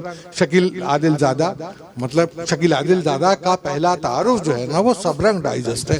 لیکن شکیل عادل زادہ کا اس سے پہلا تعارف یہ ہے کہ شکیل عادل زادہ جان ایلیا کے ایک انشا نام کے رسالے کے مینیجر تھے. تو شکیل عادل زادہ کی جتنی بھی آن جاب ٹریننگ ہوئی ہے وہ جان ایلیا کے زیر سایہ ہوئی ہے. اور پھر اس میں ڈائجسٹوں میں جو ایک نیا ہوتا ہے نا کہ ایسے نہیں ہوتا کہ کسی بھی کوئی بھی پیریاڈیکل یا کوئی رسالہ یا کتاب لاکھوں کی تعداد میں یا پورے عوام میں اس میں اثر کچھ نہ کچھ ایسے چیزیں, کچھ ایلیمنٹس ہوتے ہیں کہ جو لوگوں کے ذہنوں کو کیپچر کرتے ہیں. تو وہ ہوا کرتی تھی ایک مافوق الفطرت کہانیاں, سلسلہ وار کہانیاں, اقابلہ اور پتہ نہیں کیا کیا, اس وقت مجھے نام نہیں ہے, وہ سلسلہ وہ ایک پڑا ہوتا تھا. اس کے بانی یہ منحنی جان ایلیا, صدیوں کا بیٹا. میں گیا ہوں اپنی موٹر سائیکل پہ ایم اے راحت کے پاس, رائٹرز بلاک کا شکار تھے, تو گئے ہیں میرے سامنے میری موجودگی میں, ان کو کہا کہ لکھو میاں یہ دیکھو اب یہاں سے ایسے لکھو. حکیم بڈھن وہ لکھا کرتے تھے, حکیم بڈھن کا آئیڈیا واز کریٹڈ بائی جان ایلیا. تو وہ ایک ایسا پریکٹیکل آدمی تھا, انوویٹو آدمی تھا کہ وہ ایسے ایسے لکھ رہا تھا. پھر سمہاؤ یہ ہوا کہ وہ ڈائجسٹوں سے پھر عالمی ڈائجسٹ جو ہے وہ ہو گیا, تو پھر وہ آہستہ آہستہ تھوڑا سا ان کی دلچسپی ہو گئی. تو یہ اور ٹریڈ یونینس یہ پہلو نہیں معلوم ہوگا لوگوں کو. میں ایک بلوچ نام تھا جو ایک ٹریڈ یونینسٹ تھا, کئی بار ہم جو ہیں وہ مزدوروں کے جلسے میں گئے, وہاں ہم نے شاعری پڑھی ہے, جان بھائی نے شاعری پڑھی ہے, ان کے ساتھ باقاعدہ ان کا رابطہ رہتا تھا. اور وہ یہ نہیں کہ صرف وہ شاعری کر کے, وہ عملی میدان میں بھی جو ہے جس نظریے کے اوپر وہ یقین رکھتے تھے اس کے لیے جتنے بھی اس کی برانچز تھیں وہ وہاں موجود ہوا کرتے تھے. بلوچ کی بات کر رہا ہوں, ہاں اکرم اکرام اکرام ہاں. تو یہ جانتے ہیں نا ہمارے پرانے کارپوریٹ ساتھی, تو وہ جان بھائی تھے ایک عجیب, مطلب بیان ہی ان کو آتا ہی نہیں کر سکتے نا آپ, ان کے لیے واقعی ایک نشیز یا ایک وہ بہت کم ہے. شہر قائد والا جو ایک واقعہ ہے وہ بھی آپ ہی سے کیوں نہ سنا جائے؟ نہیں وہ میں تھا نہیں ان دنوں میں شہر میں نہیں تھا, یہ تھے, یہ تو گواہ تھے سرفراز بھائی. ہاں فرسٹ ہینڈ گواہ تھے. نہیں یہ تو وہی تھے. چلتے ہیں سرفراز بھائی کی طرف. شہر قائد کا جو سلسلہ تھا جہاں ایک ہنگامہ برپا ہو گیا. جی جناب, میں عرض کرتا ہوں, پہلے تو میں اپنی جہالت کا اعتراف کرتا ہوں کہ جون صاحب سے میرا کوئی مسلسل یا متواتر ان سے نہ ملاقاتیں تھیں نہ اتنی قربتیں تھیں. چند مشاعروں کی ان سے ملاقاتیں تھیں. اور ابھی اقبال بھائی کی اتنی عمیق گفتگو سن کے تو مجھے وہ یاد آیا کہ میں ایک رسالے کا, قومی بینکار ہمارے یہاں نکلتا تھا رسالہ, اس کا میں ایڈیٹر تھا. پہلی مرتبہ میں نے اس کا ایڈیٹوریل لکھا تو خالد شمس الحسن صاحب ہمارے چیف ہوا کرتے تھے, تو میں ایڈیٹوریل ان کے پاس لے گیا تھا اپروول کے لیے. انہوں نے اس کو دیکھا اور دیکھ کے مجھے کہا کہ اس کو لے جاؤ اردو میں لکھ کے لاؤ. تو میں یہی سوچ رہا تھا کہ اقبال بھائی جو گفتگو کر رہے ہیں میں ان سے گزارش کروں گا کہ کچھ اردو میں بھی آپ بیان کر دیں. لیکن اچھا ابھی جو مجھے اچھا وہ اب یہ کیوں کہ کچھ غزلیں ایسی ہی سرسری نظر سے گزری تو مجھے تو جون صاحب اس میں بڑے مختلف نظر آئے. جو میں نے سنا تھا تو وہ ہر دور کے ساتھ ان کا مزاج اور ان کی شاعری بدلتی ہوئی مجھے نظر آئی ہے. اور اصل میں یہ کیوں جو ہے میں سمجھتا ہوں کہ یہی ان کی اصل شاعری ہے. باقی جو آپ ان کی گفتگو کر رہے ہیں ان کے عالمانہ, ان کے علم پر اور ان کی ذکاوت اور ذہانت پہ تو ہم نے بڑی گفتگویں سنی ہیں. اور وہ مشتاق احمد یوسفی صاحب نے بڑا خوبصورت ان پہ لکھا تھا. تو اچھا کیا آپ نے رکما دے دیا. میں سوچ رہا تھا کہ میں بولوں گا کیا, ایسے نابغہ یہاں بیٹھے ہوئے ہیں, مجھے تو صرف سننے میں مزہ آ رہا ہے. اور افضال فردوس نے جو بات کی میں ان سے توقع بھی نہیں کر رہا تھا, لیکن ماشاءاللہ انہوں نے کیا کیا پہلو زیر بحث لائے. تو وہ واقعہ یہ تھا کہ وہ شہر قائد کا مشاعرہ نہیں تھا, وہ ایلیٹ کالج کا مشاعرہ تھا. اور اس میں میں بیٹھا تھا, ہندوستانی شاعر تھے. جون صاحب اتفاق سے میرے برابر ہی بیٹھے ہوئے تھے, اور جون صاحب جب برابر میں بیٹھے ہوں وہ جگہ خطرے سے خالی نہیں ہوتی, وہ خود ہی خطرہ ہوتے تھے. اور اچھا اس میں جناب وہ یہ ہوا کہ بن بلائے مہمان ہوتے تھے ایم کیو ایم والے منسٹر صاحب. ہاں, وہ ان کی دہشت اتنی تھی کہ آپ بلائیں یا نہ بلائیں وہ آتے تھے اور وہی ہوتے تھے. تو عظیم طارق صاحب داخل ہوئے. وہ 14 فٹ اونچا اسٹیج جو تھا اور کافی طویل تھا, یعنی اس میں تقریباً 200 آدمی تو بیٹھے ہوں گے. اور سامنے جو مجمع تھا وہ کوئی 10,000 12,000 آدمی اس مجمع میں بیٹھا تھا. جون صاحب میرے پیچھے تھے, اور ایک کوئی آدمی تھا, اس کا نام بھول رہا ہوں, وہ ایم کیو ایم کا تھا اور کچھ مذہبی شناخت بھی اپنی رکھتے تھے وہ حضرت. جب یہ گزرے تو سب کے سب کھڑے ہو گئے ان کی تعظیم میں عظیم طارق کی. جون صاحب نے میرا ہاتھ پکڑا, کہنے لگے کہ ابھی ان لچوں کے لیے بھی ہم کھڑے ہوں گے. اچھا یہ جملہ اس نے سن لیا اور اس نے کہا یہ کیا بکواس کر رہا ہے.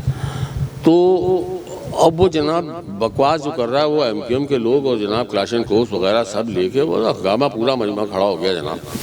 وہاں ایک صاحب ہوا کرتے تھے ایم کیو ایم میں, الطاف حسین کے نائب عظیم طارق, تو وہ بھی تھے وہاں. نہیں, حسن امام صاحب وہ بھی وہاں موجود تھے. فاطمہ حسن بھی وہاں موجود تھیں. اور وہاں جناب ایک دھینگا مشتی کا سما پیدا ہو گیا. تو اب لوگوں کی اٹینشن ڈائیورٹ کرنے کے لیے حسن امام نے بڑا کمال کیا, اور وہ یہ کیا کہ فاطمہ حسن سے الجھ کے ان کو گالیاں دینی شروع کر دی. لوگوں کی توجہ ادھر چلی گئی, جون صاحب بچ گئے.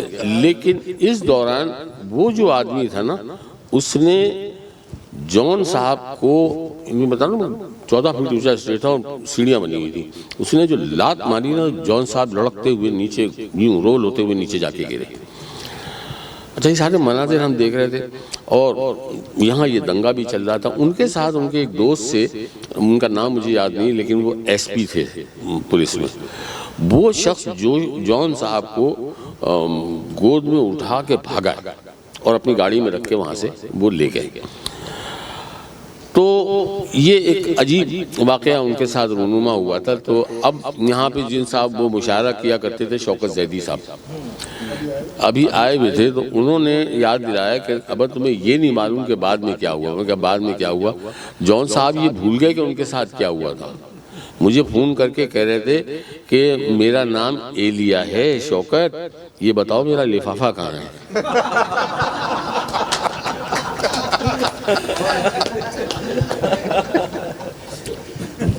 کیا کہنے.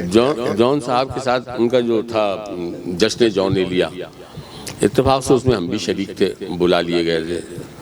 تو وہاں جو جوش صاحب کے رنگ دیکھے تھے, اچھا جو باتیں سنی تھی جون صاحب کی جو میری ملاقاتیں ہوئی ہیں ان میں بہت سی باتیں ایسی ہیں جو ناقابل بیان نہیں کی جا سکتی, نہ لکھی جا سکتی ہیں نہ بیان کی جا سکتی ہیں. وہ ایک واقعہ ایسا جو جہاز کے دوران تھا, سب ماشاءاللہ مصروف مشرف تھے, ہم تنہا بیٹھے ہوئے تھے, ہم کوک پی رہے تھے.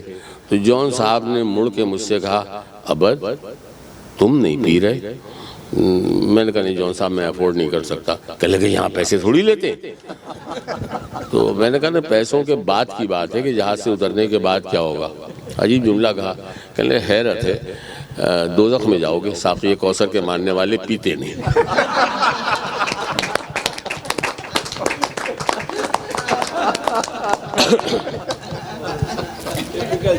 ہاں بہت.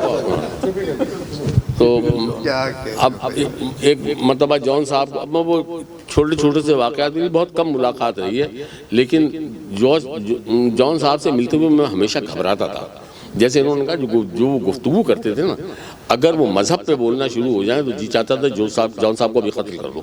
جذباتی لوگ ہوتے تھے ہم, تو وہ بے لگام و بے تکان بولنے والے آدمی تھے, اور یہ نہیں سوچتے تھے کہ میرا حشر کیا ہوگا, یہ دوسرے پہ کیا گزر رہی ہے.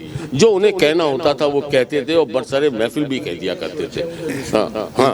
یہ بات دونوں میں, یہ جوش صاحب فلٹر نہیں تھا, ان میں بھی کوئی فلٹر نہیں, بالکل نہیں تھا. اور مطلب بہت سے ایسے, میں ہریانہ کا مشاعرہ تھا, میں وہاں ہریانہ کے مشاعرے میں بیٹھا تھا, اتنے میں دیکھا جون صاحب آ گئے پیچھے بیٹھے ہوئے. میں پیچھے بیٹھا ہوا تھا, وہ آگے وہ مسٹر بیٹھے ہوئے تھے.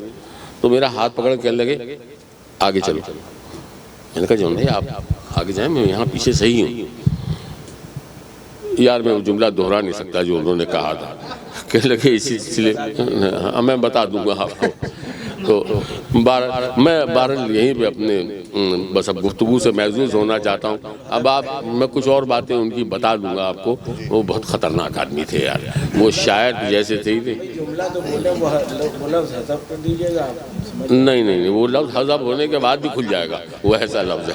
ہم چاہیں گے سرفراز بھائی, یہ ہم سب کے لیے ہے جو یہاں تشریف فرما ہیں, کہ سرفراز بھائی آئے اور کیا اچھے 2 گھنٹے گزرے ان کے ساتھ. یہ تشریف لائے خود کتاب پہ ایک دو جو بھی تاثرات ہیں. میں کتاب پہ میرے تاثرات, میں نے کتاب باقاعدہ پڑھی نہیں, میں آپ کو بالکل دیانتداری کے ساتھ بتا رہا ہوں.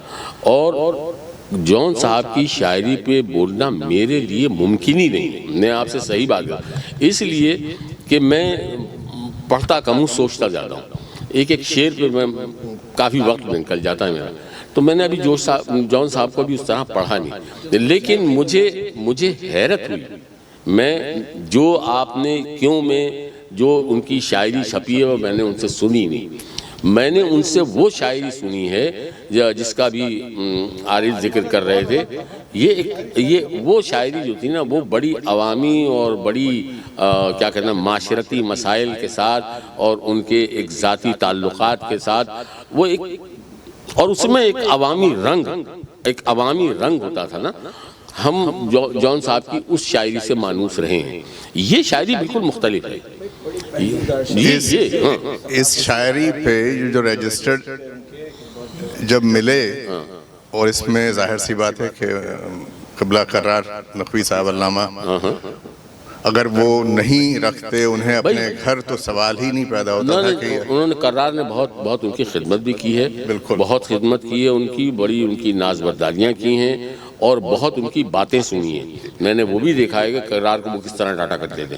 ٹھیک ہے نا؟ نہ صرف یہ کہ سنبھال کے رکھا، پھر خالد نے جس طرح اس کو محفوظ کیا اور پوری الماری میں وہ رجسٹر بھرے ہوئے ہیں. اب جیسے میں بتا رہا تھا کہ جیسے ابدال فردوس نے ان کے فن پہ بات کی نا، عروض کے اوپر بات کی، حالانکہ میں ایک چیز کا اور قائل ہوں، ان سے میں متفق نہیں ہوں کہ شاعر بننے کے لیے علم عروض جاننا ضروری ہے، علم بیان جاننا ضروری ہے، علم کلام جاننا. شاعر کے لیے کچھ بھی جاننا ضروری نہیں ہے، اس لیے کہ شاعر تو اندر ہوتا ہے نا بھائی، وہی باہر نکل کے آ جاتا ہے. اب یہ چیزیں جو ہیں یہ البتہ لوازمات شاعری ضرور ہیں کہ آپ شاعری کے اظہار کے لیے کن علوم کا اظہار کرتے ہیں. ورنہ جو صاحب کا ایک جملہ مکمل شاعری تھا کہ ان سے پوچھا ضیاء الدین نے کہ بھئی آپ یہ رقص دیکھا آپ کو کیسا لگا؟ کہنے لگے یہ اعضا کی شاعری ہے. بھائی اس سے بڑا جملہ شاعری میں کہاں ملے گا آپ کو یار؟ یہ نہ ردیف ہے، نہ قافیہ ہے، نہ بحر ہے، نہ علم کلام ہے، نہ علم بیان ہے، کچھ نہیں ہے، جملہ شاعری ہے بالکل ایکسمپو. تو شاعر تو اندر ہوتا اور ایک دم نکلتا ہے باہر. ضیاء الدین صاحب لیکن یہ جو تھے جون صاحب واقعاً فنکار آدمی تھے. ان کی غزلیں ہیں، ایک غزل 2 بحروں میں، جو لہجے سے بحر بدل دے وہ کتنا بڑا فنکار آدمی ہوگا یار. لیکن وہ اس میں غزل نہیں ہوگی، وہ ان کی شاعر میں موجود ہے وہ غزلیں، یاد نہیں ہے مجھے. لیکن میں جون صاحب کے شاعری کا انتہائی معترف ہوں اور ہمیشہ ان کے سامنے ان کا مخالف رہا ہوں. لیکن جون صاحب اس دور کے مطلب آخری شاعر تھے. جون کے بعد اب جون دوسرا نظر نہیں آ رہا. جون ہونا تو مشکل ہے، مگر ویسا شاعر، اس مزاج کا شاعر، اس سطح کا شاعر اب امکان نہیں ہے. نہیں ہوتی نہیں، کاپی بنتی ہے مگر وہ بلیک کاپی ہوتی ہے.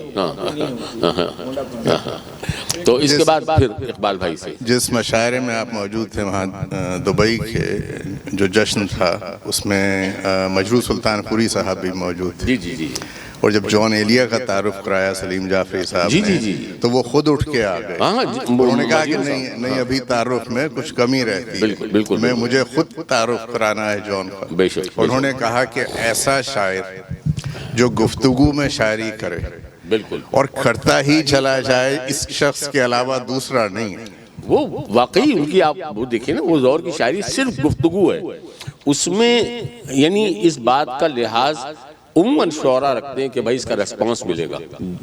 جون کو اس کی پرواہ نہیں تھی، وہ اپنی بات کہتے تھے کہ بات اتر جائے، داد ملے نہ ملے. اب تو داد کی باقاعدہ کشکول لے کے شاعر نکلتا ہے اور گداگروں کی طرح صدائے لگاتا ہے کہ بھائی داد دو. پھر وہ کہتا کہ جب داد نہیں ملتی ہے تو کہتے تھے کہ شعر تو اچھا تھا. یعنی جتنا پہنچا نہیں، جتنا سامعین کو ذلیل کر سکتا ہے شاعر اپنی داد لینے کے لیے، وہ کمال ہم نے اس دور میں اس سے پہلے کبھی یہ نہیں دیکھا. کسی شاعر کو گفتگو کرتے نہیں دیکھا کہ ہمیشہ ماشاءاللہ میں 73 سال کا ہو گیا اور تقریباً 60 سال اس شعبے میں گزار دیے. میں نے یہ ماحول جو اس وقت کا ہے نا، دل برداشتہ ہے، دل نہیں چاہتا کسی کو سننے کو، کسی کو سنانے کو. تو اب یہ دور جو تھا نا، یہ جون پہ ختم ہو چکا. اب دیکھیں اللہ تعالیٰ کبھی کرے کوئی کروٹ بدلے زمانہ اور کوئی نئی فضا پیدا ہو، نئے شاعر آئیں. اور شاعری کو حرام قرار دے چکے ہیں. سراج بھائی اور انہوں نے بڑی رونق دیکھی ہے ان کی وجہ سے. پی اے جی ایچ کا جو ادارہ ہے جس نے حج پہ پہنچا، اور خاص طور پہ کتاب اور چائے تقاریب جو اس میں شروع ہوئیں اور جس قسم کی گفتگو جاری و ساری ہے، تو ہم کہنا یہ چاہ رہے تھے کہ سرفراز بھائی جو ہیں یہ تبرکات میں ہیں. اس شہر کی خوش نصیبی ہے کہ یہاں موجود ہیں ہم سب کے درمیان. یہ آئے اس دن اور 2 گھنٹے گفتگو رہی رسائی ادب پہ، اور انہوں نے جو تاریخ بیان کرنی شروع کی. عارف بھائی تو ہمارا جو تھا بیچ میں رک کے ہم نے کہا کہ بھائی اس پہ تو پورا پروگرام بنتا ہے، اسے ریکارڈ ہونا چاہیے ورنہ یہ چیزیں کہاں کی کہاں رہ جائیں گی. تو کیا اچھا ہو کہ ہم ایک پروگرام سرفراز بھائی پہ کیا جائے انشاءاللہ. نہیں بے شک. اب سب سے پہلے تو میں سرفراز بھائی کا بہت شکر گزار ہوں کہ بالآخر وہ پی ایچ ایس کی کتاب اور چائے میں تشریف لائے. اس سے پہلے کئی مرتبہ ہم درخواست کر چکے ہیں لیکن وہ ہمیشہ جو ہے وہ میرے تو میسج کا کبھی جواب نہیں دیا. میں ہمیشہ جو ہے وہ عدیل بھائی کے ذریعے پھر کوشش کرتا تھا لیکن سرفراز بھائی یقیناً آپ نے میں دیکھتا نہیں میسیج جب تک ان کا فون نہ آئے. ابھی بھی انہوں نے آج کی تبدیلی کے میسیج دیے, مجھے نہیں پتا تھا. میں پی ایچ ڈی لیکن بہر کیفیے میں سمجھتا ہوں کہ ہماری پی ایچ ایچ کی ہم سب لوگوں کی خوش نصیبی ہے کہ سرفراز بھائی فائنلی تشریف لائیں. اور جب پہلی مرتبہ عارف امام آئے تو ہم نے کہا تھا اب ہم نے چھوڑنا نہیں ہے. تو اب آپ کے لیے بھی ہم یہی کہتے ہیں کہ انشاءاللہ دیکھیے کوئی بھی سلسلہ کتاب اور چائے جو تھوڑا سا سکسیسفل رہا آپ تمام لوگوں کی وجہ سے. پی ایچ ایچ نے اہتمام ضرور کیا لیکن اگر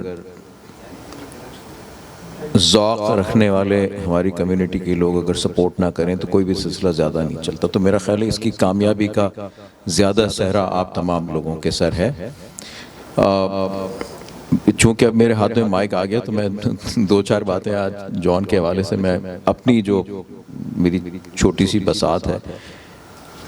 ارلی 80s کی دہائی میں جب میں طالب علم تھا 9ویں 10ویں کی شاعری پڑھ کے میر غالب جو ہمارے نصاب میں ہوتی تھی اس سے شاعری سے شغف حاصل ہوا اور 81-82 کی بات ہے ٹی وی پر ایک مشاعرے میں جان کو سنا پہلی مرتبہ. مجھے وہ کلام یاد نہیں ہے لیکن جان کا پڑھنا, جان کا انداز, وہ جو انتہائی اینیمیٹڈ ہوتا ہے سب کو انوالو کر کے, وہ نقش ہے ذہن میں. اتنا عرصہ ہو گیا.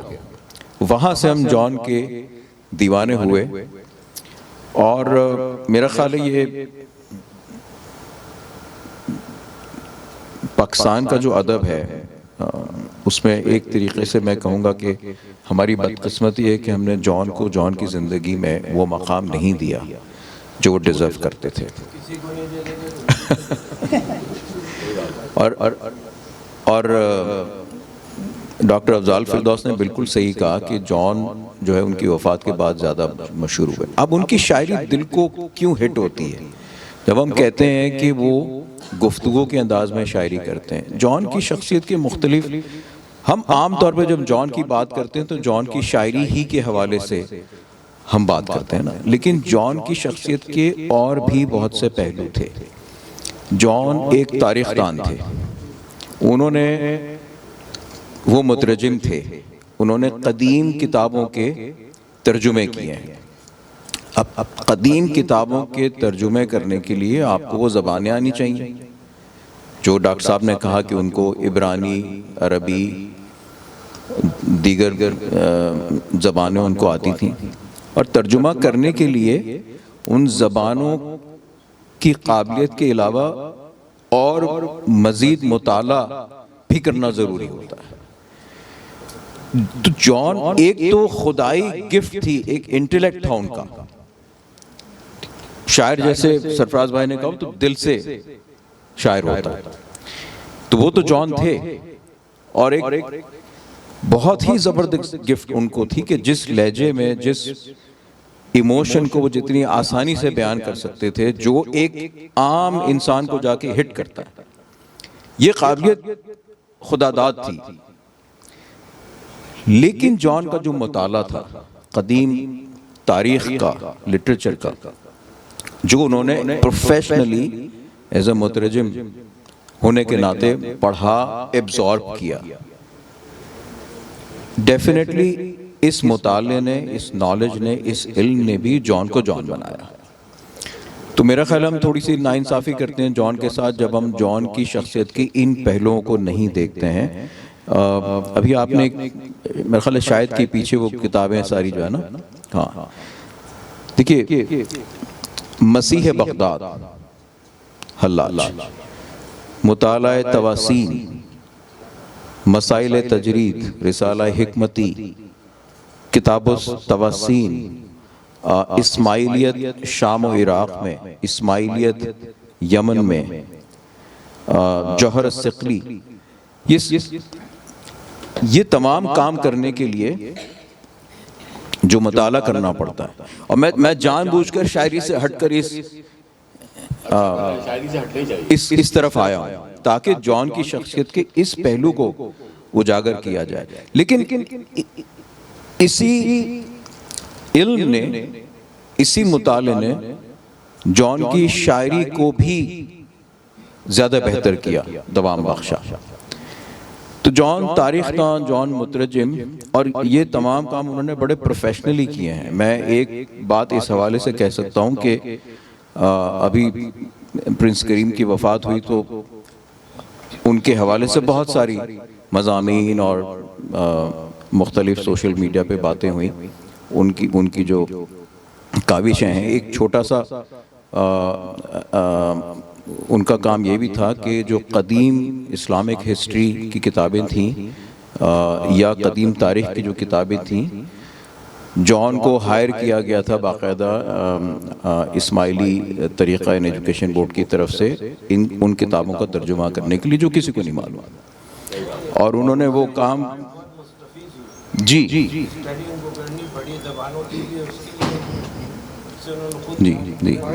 بالکل بالکل. تو جان کی شخصیتوں کے ان تمام پہلوؤں کا بھی تذکرہ لازمی ہے، ضروری ہے. This is what makes him what he is, and it definitely has an impact on his شاعری. پلس ان کی زندگی، جنہوں نے ان کے ساتھ وقت گزارا ہے وہ زیادہ بہتر جانتے ہیں، لیکن ہم نے جو تھوڑا بہت جان کے بارے میں، ان کی زندگی کے بارے میں پڑھا، جن مسائل سے وہ دوچار ہوئے، وہ تمام وہ ایموشن، وہ جذبات، وہ ان کی شاعری میں نظر آتے ہیں، اور وہ اتنی آسانی سے اس کو بیان فرماتے ہیں. یہ خداداد گفٹ ہے کہ ایک عام انسان کی زندگی میں مسائل تو ہوتے ہی ہیں. کون ہے جس کی زندگی میں مسئلے نہیں ہیں؟ کون ہے جو ان مسئلوں کو محسوس نہیں کرتا؟ کون ہے جو فکر معاش یا خاندانی یا دیگر مسائل کی وجہ سے زندگی کے کسی نہ کسی حصے میں، ڈپریشن کی کسی فیز میں نہیں جاتا، اندر سے نہیں سوچتا؟ جان نے ان محسوسات کو بہت آسان الفاظ دے دیے. which is why، اور خاص بات یہ ہے کہ جان نوجوان طبقے میں زیادہ مشہور ہوئے، انڈیا میں زیادہ مشہور ہوئے اپنی وفات کے بعد، سوشل میڈیا پہ زیادہ مشہور ہوئے. کچھ شعر کا انتخاب کیا. جی، مال سودا سفر میں کیا کچھ تھا، سر ہی پیٹوں کہ سر میں کیا کچھ تھا، ہم پلٹ آئے ہیں آپ میں افسوس ورنہ اس راہ گزر میں کیا کچھ تھا. ایک خاص جس نے مجھے خاص ہٹ کیا،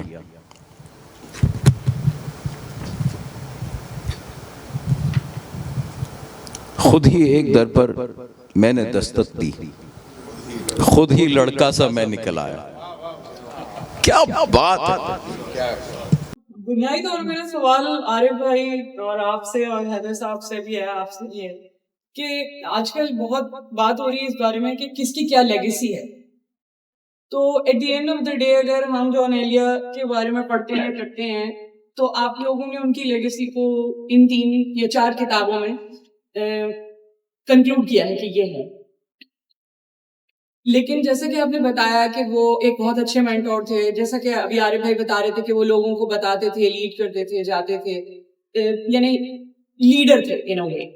اور اس کی وجہ سے ان کی آنکھیں، ان جیسے لوگوں کی آنکھیں دیکھنے سے آج آپ جیسے لوگ ہمارے ساتھ.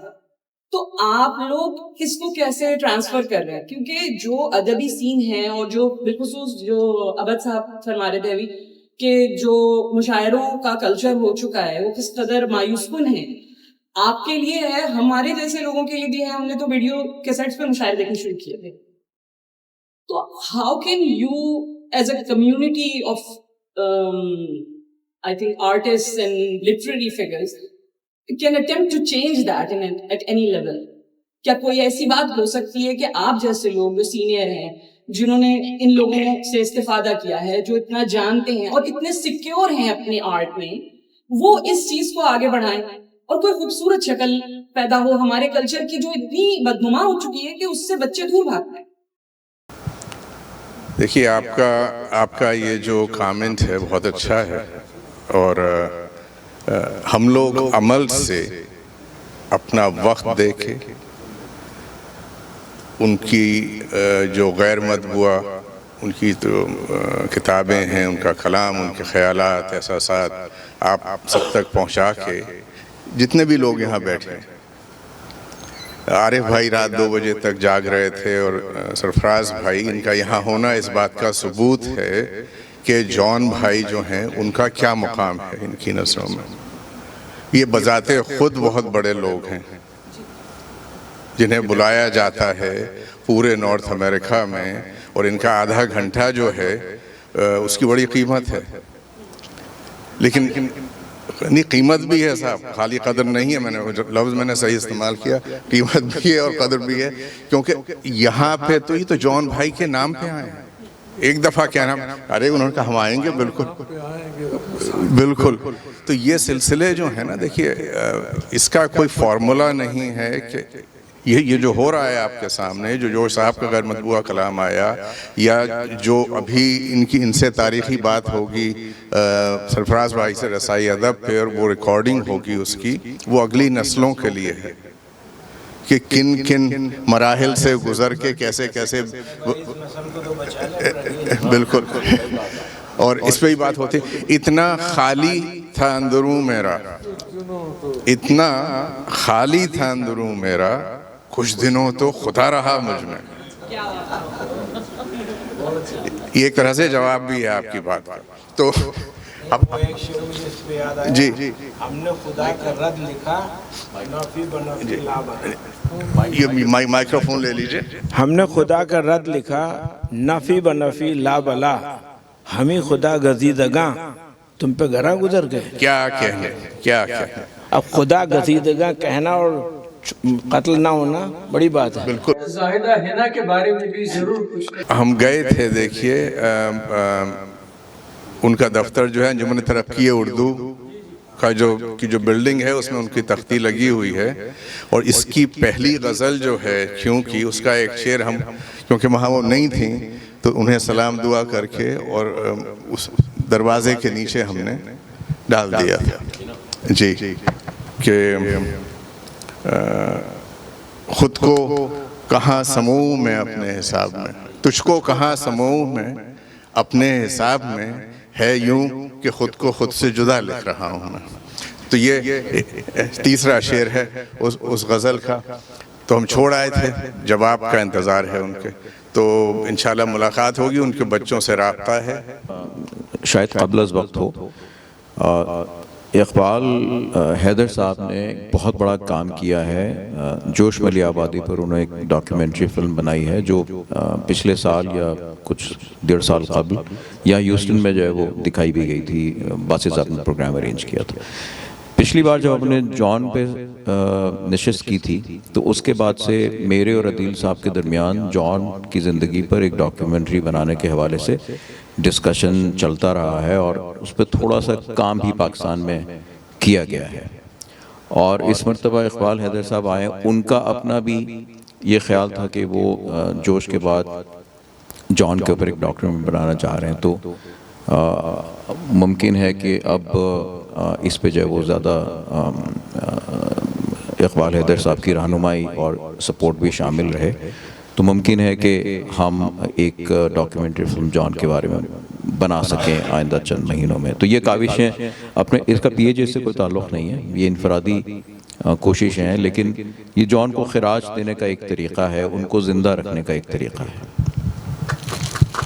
انیق احمد صاحب تشریف لائے تھے پچھلے سال, اور بڑی اچھی, ان کا ایک طویل زندگی کا حصہ ان کے ساتھ گزرا, اور انہوں نے اپنی اس گفتگو میں جو ہم کوٹ کر سکتے ہیں, کہا کہ مجھے انگلی پکڑ کے چلنا سکھایا, اور جو کچھ میں بول سکتا ہوں آج اور جس طرح بول سکتا ہوں اپنی زبان کو, اس میں زیادہ ہاتھ جو ہے جان بھائی کا ہے. میں نے سیکھا ان کے ساتھ مکمل.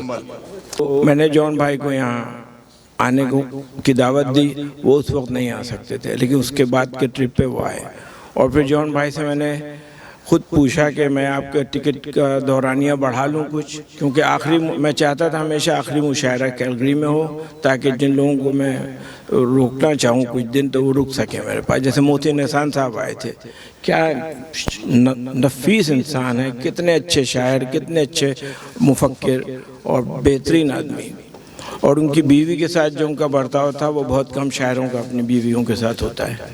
ہاں، بہت اچھی طرح ملتے تھے. تو یہ اس میں بہت لوگ ملے. جب جون بھائی آئے تو ایسا لگتا تھا کہ پورا جو ہمارا نہ صرف ادب بلکہ ہمارا جو تہذیبی سرمایہ ہے وہ ہمارے پاس آ گیا ہے.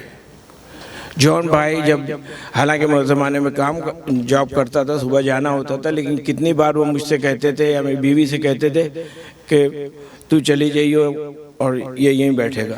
تو میں 3-4 بجے رات تک ہم لوگ بیٹھے رہتے. جب سب چلے جاتے تھے تو ہم لوگ بات کرتے تھے، اور میں اس سے اتنا مستفیض ہوا. اور مجھے جون شاعری میں، وہ شاعر بڑے اچھے ہوتے ہیں جو اپنی کتاب میں سچے ہوتے ہیں، کیونکہ شعر کہا کچھ، زندگی گزاری کچھ، وہ بیکار ہے. کیونکہ ہم نے جو پہلے جس شاعر کو پڑھا وہ اقبال تھے اپنی زندگی میں. اس کے بعد ہم نے جوش کو پڑھا. اقبال کو پڑھنے کے بعد جب جوش آئے تو یہ پتہ چلا کہ اقبال کے اثرات کیا ہوئے تھے، کیونکہ ایک دفعہ آپ نے چینج کے دھارے پہ ڈال دیا تو روک نہیں سکتے. جوش بہت پڑھے لکھے آدمی تھے، بے انتہا ان کا جو سرمایہ تھا علمی بہت تھا، اور ہماری بہت ساری ان سے نشستیں رہیں. میں جب ان سے شروع میں ملا ہوں خورشید علی خان کے وہاں، تو میں جوش صاحب سے پوچھا کہ میں جب یہ سب شام میں ڈرنکنگ کے لیے سب آتے تھے ان کے پاس، محفل جمتی تھی، اب اس میں سب لوگ اتنے بڑے بڑے اور ہم بالکل نوجوان، تو ہم نے کہا ہم آپ کے پاس تھوڑا پہلے آ جایا کریں. تو کہنے لگے ہم یہاں آ جایا کرو. تو میں 1-1.5 گھنٹے پہلے جاتا تھا. اس وقت میں ان سے وہ باتیں کرتا تھا ان کی فکر کے لحاظ سے. میں شاعری پہ بات نہیں کرتا تھا، جوش صاحب کی میں فکر کو پہلے ٹٹول رہا تھا، پھر میں دیکھ رہا تھا، پھر میں فیل کر رہا تھا، اور پھر میں سیکھ رہا تھا. کیونکہ جوش کو بہت ہی بری طرح سے مجروح کیا گیا ہے. اس میں سب سے بڑا ہاتھ ان کا خود ہے، لیکن وہ اسی ٹائپ کے آدمی تھے. لیکن جوش صاحب جتنا معقول میں اس لحاظ سے کہہ رہا ہوں کہ وہ انتہائی عقل کے سب سے زیادہ قائل تھے. ان کے پاس، حالانکہ شاعری میں ان کے یہاں جذبہ بہت ہے، لیکن ان کی فکر میں عقل کو نمبر 1 وہ سمجھتے تھے. تو اب اس سے جب ہم گزر چکے، پھر جون بھائی سے ملاقات ہوئی تو ہم نے اشفاق حسین جو تمام شعراء کا انتظام کیا کرتے تھے کینیڈا بھر کے لیے، تو اس میں اشفاق سے میں ہمیشہ کہتا تھا کہ میرے گھر میں آخری محفل رکھنا جب وہ سب جگہ سے آئیں، تاکہ میں جن شاعروں کو چاہوں جو ان کی تاریخ ہے وہ چلے جائیں اس پہ، اور جن کو مجھے روکنا ہے میں ان سے کہتا تھا، اجازت لے لیتا تھا کہ آپ رک جائیے، میں ٹکٹ بڑھوا دوں گا. تو جون بھائی آئے تو 14 دن رکے میرے پاس پہلی بار. اور اس میں یہ ہوا کہ مجھے جاب پہ اگر جانا ہے، انہوں نے کہا نہیں تم صبح نہیں جاؤ گے، دیر سے جانا، بیٹھو یہاں. اور جون بھائی جس وقت اپنے مشغولیات سے فارغ ہو کے آ کے لیٹتے تھے، بلکہ لٹائے جاتے تھے کہنا چاہیے مجھے، تو اس وقت وہ کہتے تھے تو یہاں کرسی رکھ کے بیٹھ جا اور تو نہیں جائے گا کل نوکری پہ. میں نے کہا اچھا.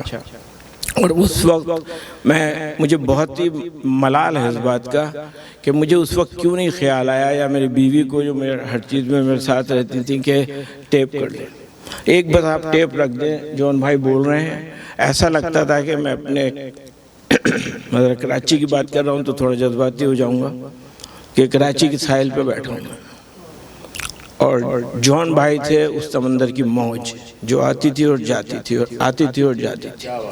اور وہ لطف آیا ہے صاحب، اتنی چیزیں محفوظ ہیں. مجھ سے لوگ کہتے ہیں کہ لکھو، اب میں لکھوں گا تو جون بھائی پہ میں اس طرح ہی لکھوں گا کہ جو میں چاہتا ہوں، جو میں نے جو جون کو سمجھا ہے وہ لکھوں گا. میں جو جون تھے ضروری ہے وہ میں نہیں لکھوں، کیونکہ وہ اکثر ان کی زبان میں تیزابیت بہت تھی.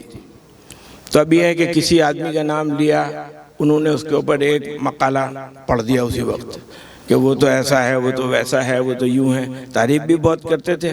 اور ان کے پاس یہ نہیں تھا کہ جس کی برائی کر دی اس میں کوئی تعریف نہیں. یہ جو مذہبی رویہ ہوتا ہے نا کہ یا ولی یا شیطان، بیچ میں ہے ہی نہیں کچھ، تو انسان کہاں گیا پھر. تو وہ اپنے طور پہ اب ان کو کوئی آدمی کی بات بری لگی، انہوں نے بری بات کہہ دی. جب آپ نے کہا کہ تو عالم تو بہت ہیں، کہیں گے ہاں صاحب اس کے ہم قائل ہیں. تو کبھی قطر میں اتنی کرتے تھے. تو بڑے نفیس اور بڑے ٹرانسپیرنٹ انسان تھے جون بھائی. یہی بات میں نے جوش صاحب میں دیکھی. لیکن جوش صاحب بہت کم گو تھے. جتنے پرگو وہ شاعری میں ہیں اس کے بالکل برعکس تھے اپنی محفل میں. وہ ان کے پاس بڑے بڑے اسکالرز آ کے بیٹھتے تھے. اتفاق سے جب ہم نے جانا شروع کیا ہے تو ہمیں بھی مستفید ہونے کا موقع ملا. اب جون بھائی ایک دفعہ جب پہلی بار آئے تھے تو ہوا یہ کہ میں دفتر سے تھوڑی دیر کے لیے گھر پہ آ جاتا تھا، کیونکہ ہماری بیگم اکیلی تھیں اور وہ کچھ انتظام کرنا ہو کھانے پینے کا یا بچے کو اسکول. تو خیر میں آیا تو ایک دن کہنے لگے کہ تو اب واپس نہیں جائے گا، تو یہاں بیٹھ جا. میں نے کہا اچھا بیٹھ جاتا ہوں. دفتر والوں کو فون کر دیا کہ میں نہیں آ رہا ہوں بھائی. اب اس کے بعد انہوں نے بولنا شروع کیا. بولے جا رہے ہیں، گفتگو کر رہے ہیں غالب. اب غالب کی جب شعر پڑھے ان کے سامنے تو بڑا جھومے. پھر تھوڑی دیر بعد کہے ابے غالب کوئی شاعر تھا؟ لونڈا تھا لونڈا. شاعر تو میر تھا، شاعر تو نذیر تھا. کیونکہ غالب کا تو ہم لوگ نے جو دیکھا ہے وہ پورے غالب تھوڑی ہیں، وہ تو بتا اللہ ہے. ہاں تو اس میں بڑا مزہ آتا تھا مجھے. اب لوگ کہتے ہیں، میں خود پچھتاتا ہوں کہ میں اس وقت ٹیپ کیوں نہیں کر لیتا تھا. تو ایک دو دفعہ ایسی باتیں بھی ہوئیں، جیسے انہوں نے دوپہر میں ایک دن مجھ سے کہا کہ تو آ رہا ہے اپنے بیٹے کو اسکول سے لائے گا تو ایک بوتل وسکی کی لیتے آنا. اور اس دن وہ جا رہے تھے تو انہوں نے کہا زیادہ سفر بھی تو ہونا، تو میں لے آیا. انہوں نے دوپہر میں پی لی اچھی خاصی. اور ان کا وہ حساب نہیں تھا کہ جوش صاحب کہے کہ 4 پیک پینا ہے مغرب کے وقت. تو اب جب میں دوبارہ میں نے دیکھا تو بالکل اس عالم میں تھے، عالم شکر میں. وہ کوں کے علاوہ کچھ کہی نہیں رہے تھے. تو پھر جب میں نے ان کو لٹایا وٹایا، تھوڑا کھایا، انہوں نے تھوڑی دیر آرام کیا. شام کو ان کی فلائٹ تھی، میں لے کے جانے لگا. تو اب ایک دم جب گاڑی جا رہی اس میں محسن حسان بیٹھے ہوئے ہیں، سہار بھائی نہیں تھے اس دفعہ، جون بھائی تھے اور 2-3 شہزاد احمد صاحب سے ان کی بڑی بے تکلف دوستی تھی، ابے تبے والی دوستی تھی. تو وہ لوگ بیٹھے ہوئے، ایک دم سے کھڑکی کھولی انہوں نے. وہ گاڑی جو ہے ہمارے حمزل چلا رہے تھے اور میں دوسری گاڑی چلا رہا تھا. تو کہنے لگے جانی جوش کو بچا لیجیے. وہ ایسے وہی ان کی جو زبان تھی امروہہ والوں کی، یہ کھا جائیں گے جوش کو، تو بچا لیجیے. یہ کہتے ہوئے وہ ان کی سواری جو ہے روانہ ہوئی. اس طرح کے آدمی سے جون بھائی جو تھے پورا دل تھے، کچھ نہیں تھا، سب دل تھا. اتنے ذہین، اس قدر پڑھے لکھے آدمی، اتنے بڑے اسکالر، لیکن دل جو تھا ان کا ہر چیز پہ حاوی تھا. اور شاعر کا دل ہی حاوی رہتا ہے جب شاعری ہوتی ہے، ورنہ آپ جا کے مقالے لکھ لیں کیا برائی ہے اس میں. تو یہی جوش کیا تھا. ہم جوش سے کم از کم 50 بار تو ملے ہوں گے. ہمیں بڑا اس بات پہ اطمینان ہے کہ اپنے دور کے سب سے بڑے مفکر، سب سے بڑے شاعر سے ملے. اور جون بھائی کا بھی یہی تھا. اب ہمارے ہاں جو روش اس وقت چلی ہے وہ تو بالکل ہی تباہ کن ہے. اس میں تو کوئی چیز ہے ہی نہیں. نہ لوگ پڑھتے ہیں. پہلے یہ ہوتا تھا کہ جہاں دیکھا کسی ذہین بچے کو یا لڑکے کو تو اس کو لوگ کہتے تھے میاں پڑھا کرو. اب تو یہ کہ پڑھتے ہیں نوکری کے لیے. وہ جوش صاحب کو بہت مشہور جملہ ہے نا، کسی نے کہا تھا کہ آپ کے زمانے کی پڑھائی اور ہمارے زمانے کی پڑھائی میں کیا فرق ہے. انہوں نے کہا ہمارے زمانے میں یہاں کے لیے پڑھتے تھے، تمہارے زمانے میں یہاں کے لیے پڑھتے ہیں، پیٹ کے لیے. تو وہی بات ہے. اور جون بھائی بھی اسی قبیل کے آدمی تھے. یہ تمام جو ریئل شاعر ہوتے ہیں وہ ایسے ہی ہوتے ہیں، موالی ہوتے ہیں، ایک دم بالکل لاؤبالی ہوتے ہیں. اور ورنہ تو آپ سول سرونٹ بن جائیں. تو بھائی آپ کی بات نہیں ہو رہی ہے، یہ جون بھائی کی طرف. نہیں میں نے تمام شاعر کہا تھا، آپ بھی شامل ہیں. سب کو شامل ہونا چاہیے. اور بہرحال آپ لوگ کا بہت شکریہ کہ آپ لوگ نے محفل کی اور اتنے اچھے لوگوں سے ملنے کا موقع ملا اور اتنی اچھی گفتگو ہوئی یہاں پہ. میرے خیال سے جب یہ مونولوگ کے بجائے میں تو ڈائلاگ کو سمجھتا ہوں کہ وہ سب سے ہم واپس اسی طرف لوگ گفتگو کریں, ایک دوسرے سے بات کریں. شکریہ, بہت شکریہ. تو ہم آتے ہیں اب سراج بھائی کی طرف کہ اس تقریب کو اختتام تک پہنچائیں, اور جو کلمات آپ کو جون بھائی کے لیے مزید آپ نے کچھ انتخاب کیا ہے وہ بھی پہنچائیے. اور ایک تذکرہ انہوں نے کیا ڈاکومنٹری کے سلسلے میں, تو بہت ڈاکومنٹریز بن رہی ہیں دنیا میں مختلف چیزوں پہ. یہ گفتگو کل کی ہے جوش صاحب پہ, تو اس کا تذکرہ تو ابھی نہیں کرتے, لیکن جو حضرات کل نہیں کسی وجہ سے آ سکے ان کے لیے یہ جاننا ہمیں شاید ضروری نہ ہو, لیکن ایک ایسن بات ہے کہ یہ دنیا کے واحد شخص ہیں اقبال حیدر بھائی ہمارے, جنہوں نے ایک شاعر کے لیے ایک ایوان تعمیر کرایا, اور اس ایوان میں اب تقاریب ہو رہی ہیں ایوان جوش کراچی میں 3 منزلہ عمارت. یہ کام یوزولی سرکار کیا کرتی ہے ملکوں کی, اور جنہیں انہوں نے غیر سرکاری طور پہ یہ فریضہ ادا کیا. بہت بعد میں بنایا جی, اس سے پہلے کا کارنامہ یہ ہے کہ اگر آپ ان کا دولت قدہ دیکھیں تو مجھے وہ بھی ایوان جوشی نظر آتا ہے. بالکل بالکل. یعنی ایک آرٹ گیلری ہے, بس سن رہے ہیں جی کہ ہر جگہ جوش صاحب کی تصویریں آویزاں ہیں اور جوش صاحب کی کتابیں آویزاں ہیں, اور میرے خیال سے ان کے بستر پہ بھی جوش صاحب کی کتابیں نظر آئیں گی. تو انہوں نے تو اپنے گھر کو ایوان جوش بنا لیا تھا, اور اس خواب کو لے جا کے انہوں نے کراچی میں رکھا ہے ایوان جوش کے نام سے. اچھا, اب وہ ایوان جی جی, اس میں غالب جو ہے وہ جوشی ہے. ایک صاحب عجیب و غریب تصویر کل دکھائی بھابھی نے ہمیں, ان کی نواسی شاید 4-5 برس کی ہیں, 2.5 برس کی, تو وہ بیٹھی ہوئی ہیں اور وہ پوری کتاب کھلی ہوئی اکبر الہ آبادی کا کلام پڑھ رہی ہیں. اب وہ پڑھ تو نہیں رہی, لیکن وہ تصویر بڑی کمال کی ہے. الہ آباد میں اکبر الہ آبادی پہ پروگرام ہو رہا تھا, فاطمی صاحب نے مجھے کہا کہ آپ آ نہیں سکتے ہیں, ایک مقالہ لکھ دیں اکبر پہ. الہ آباد جو ہے ہمارے والدین کو پتہ نہیں, میرے کو جا بھی چکی ہے الہ آباد. ہم نے دیکھا فاطمی صاحب کی, مجھے ممبر پہ بیٹھنے کی عادت نہیں تو مائک بھول جاتا ہوں. وہ جو فاطمی صاحب کی کیا میں بات کر رہا تھا, مقالے کی اکبر الہ آبادی. ہاں, تو اب مقالے میں یہ ہوا کہ جس وقت مقالے کی بات ہو رہی تھی کہ جوش صاحب پہ کام ہونے کا, جوش صاحب پہ بہت ہی کم کام ہوا ہے. جوش صاحب پہ افکار کے 2 نمبر نکلے, وہ بھی بہت پرانے, سن 62 کا تھا جو میرے والد کے پاس ہوتا تھا. پھر ایک اور انہوں نے, پھر بیاد جوش انہوں نے نکالا.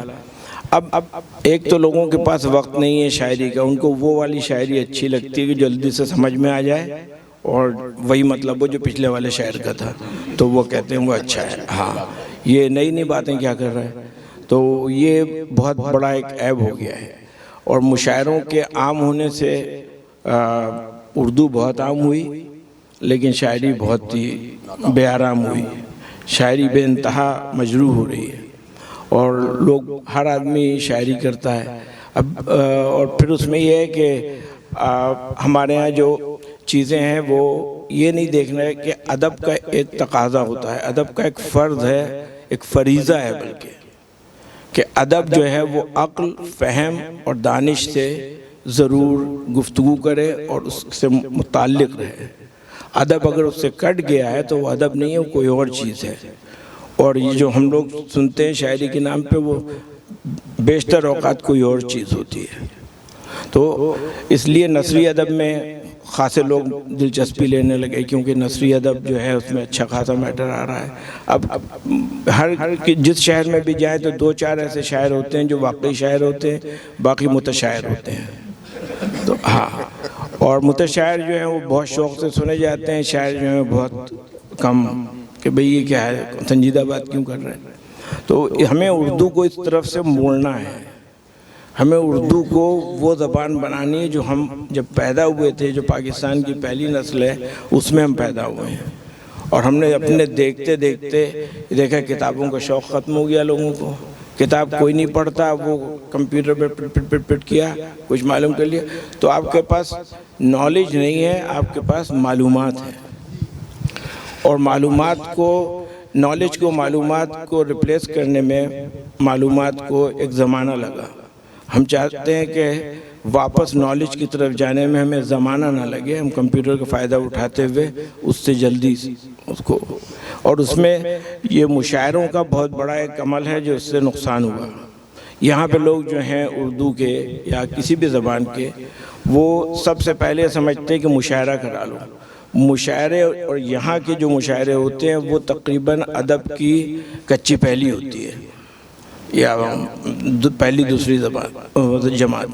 ورنہ شاعری میں بس لوگ سننے آئے، ان کا ہلہ گلہ ہوگا، یار چائے پیئیں گے، دو چار شاعر کو سنیں گے، دو چار اچھے ہوں گے، دو چار نہیں ہوں گے، چلو چلتے، وہیں کچھ نہیں کر رہے تو وہاں بیٹھے. ہمیں مشاعرے کی تہذیب واپس لانی ہوگی، سلیقہ اس کا مینٹین کرنا ہوگا، اور ادب کی خدمت کرنی ہوگی. واقعی ہر آدمی کو جو جتنی کر سکتا ہے.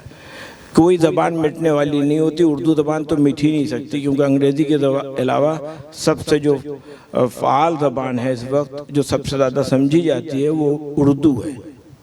اتنی بڑی بڑی آبادیاں ہیں جس میں ایک دوسرے کے یہاں لوگ جاتے ہیں تو اردو. میں سنگاپور گیا ہوں، میں دیکھا بازار میں تمام چلتے پھرتے لوگ، سفر میں لوگ مل جاتے تھے جو اردو سمجھ رہے ہیں. کوئی اس کو ہندی کہہ رہا ہے، کوئی اردو کہہ رہا ہے، کوئی کچھ کہہ رہا ہے. لیکن یہ بہت ضروری ہے ہمارے لیے کہ پریزرویشن کی طرف ہم جائیں، چیزوں کو محفوظ کرنے کی طرف جائیں.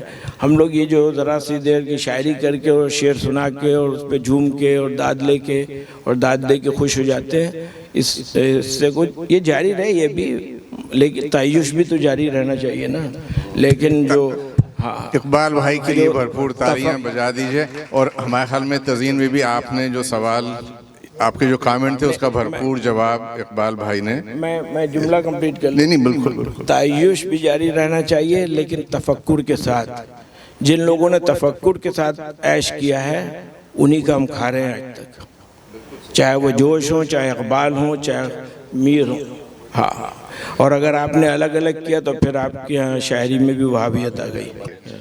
کہ انہوں نے یہاں ایک سلسلہ شروع کیا پی اے جی ایچ میں، کتاب اور چائے. تو نہیں بتا تو چکے ہیں، لیکن ہم یہ آپ کو بتانا چاہ رہے ہیں کہ اس سلسلے کی وجہ سے ہم سمجھتے ہیں 80% حصہ جو ہے ان کی صدارت کا، یہ اس کتاب اور چائے کی وجہ سے، کہ کتاب بہت اہم ہے. نہیں، بہت شکریہ عادل بھائی. اور یہ کتاب اور چائے کے جو سلسلے ہوئے یہ آپ کے بغیر ہونا ممکن نہیں تھے. آپ نے ہر اسٹیج پہ رہنمائی فرمائی ہے اور ساتھ دیا ہے، اور all of you know کہ عادل بھائی کے بغیر یہ ہونا ممکن نہیں ہے.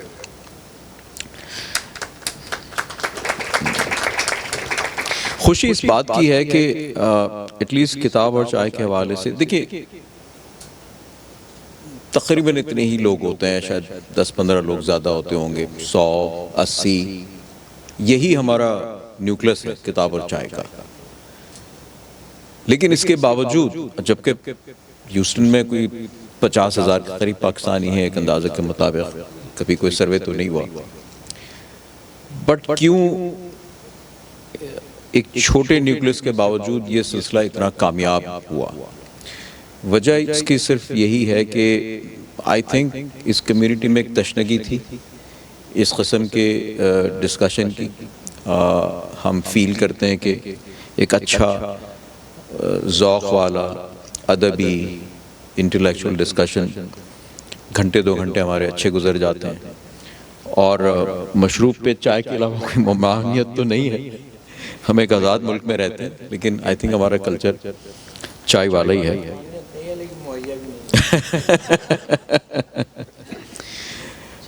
تو اور یہ سلسلہ کیسے شروع ہوا؟ دیکھیے پی اے جی ایچ میں 2022 میں میرا خیال ہے الیاس بیگ صاحب اور ہمارے مجید اختر صاحب اینڈ صلاح الدین ایوبی، تسنیم آپتی صاحبہ، ان تمام لوگوں نے مل کر ایک چھوٹی سی لائبریری اسٹیبلش کی تھی. وہ ساری کتابیں محترمہ نیر جہاں نیر کی تھیں جو انہوں نے یہاں بھجوائی تھیں.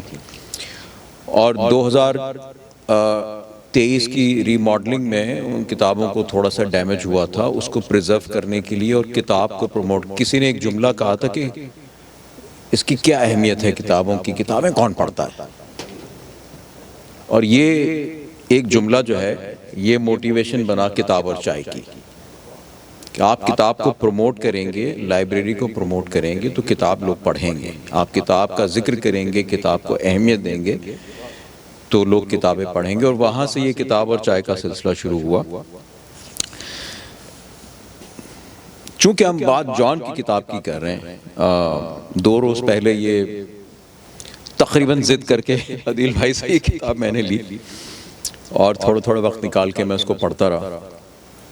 آپ کے ساتھ ایک تو چیزیں شیئر کرنا چاہ رہا ہوں. ہر لمحہ یہ جان، ہر لمحہ ہے ایک عذاب اور میں، ہے خود سے میرا حساب اور میں، مانی کچھ نہیں کسی بھی شے کے، ایک شام ہے اور شراب اور میں، بس بات سوال کی نہ کیجیو، معدوم ہے یہاں جواب اور میں، مظلوم ہے التفات تیرا، اپنے سے ہے اجتناب اور میں.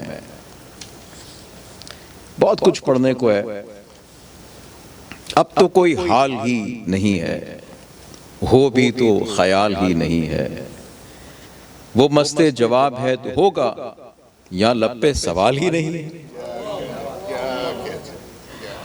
آشوب گمان نے مار ڈالا، سب کچھ ہے محال ہی نہیں ہے. اور ابھی دل کی بات کی تھی، یہ دل جو نڈھال ہے، یہی دل کم بخت نڈھال ہی نہیں ہے.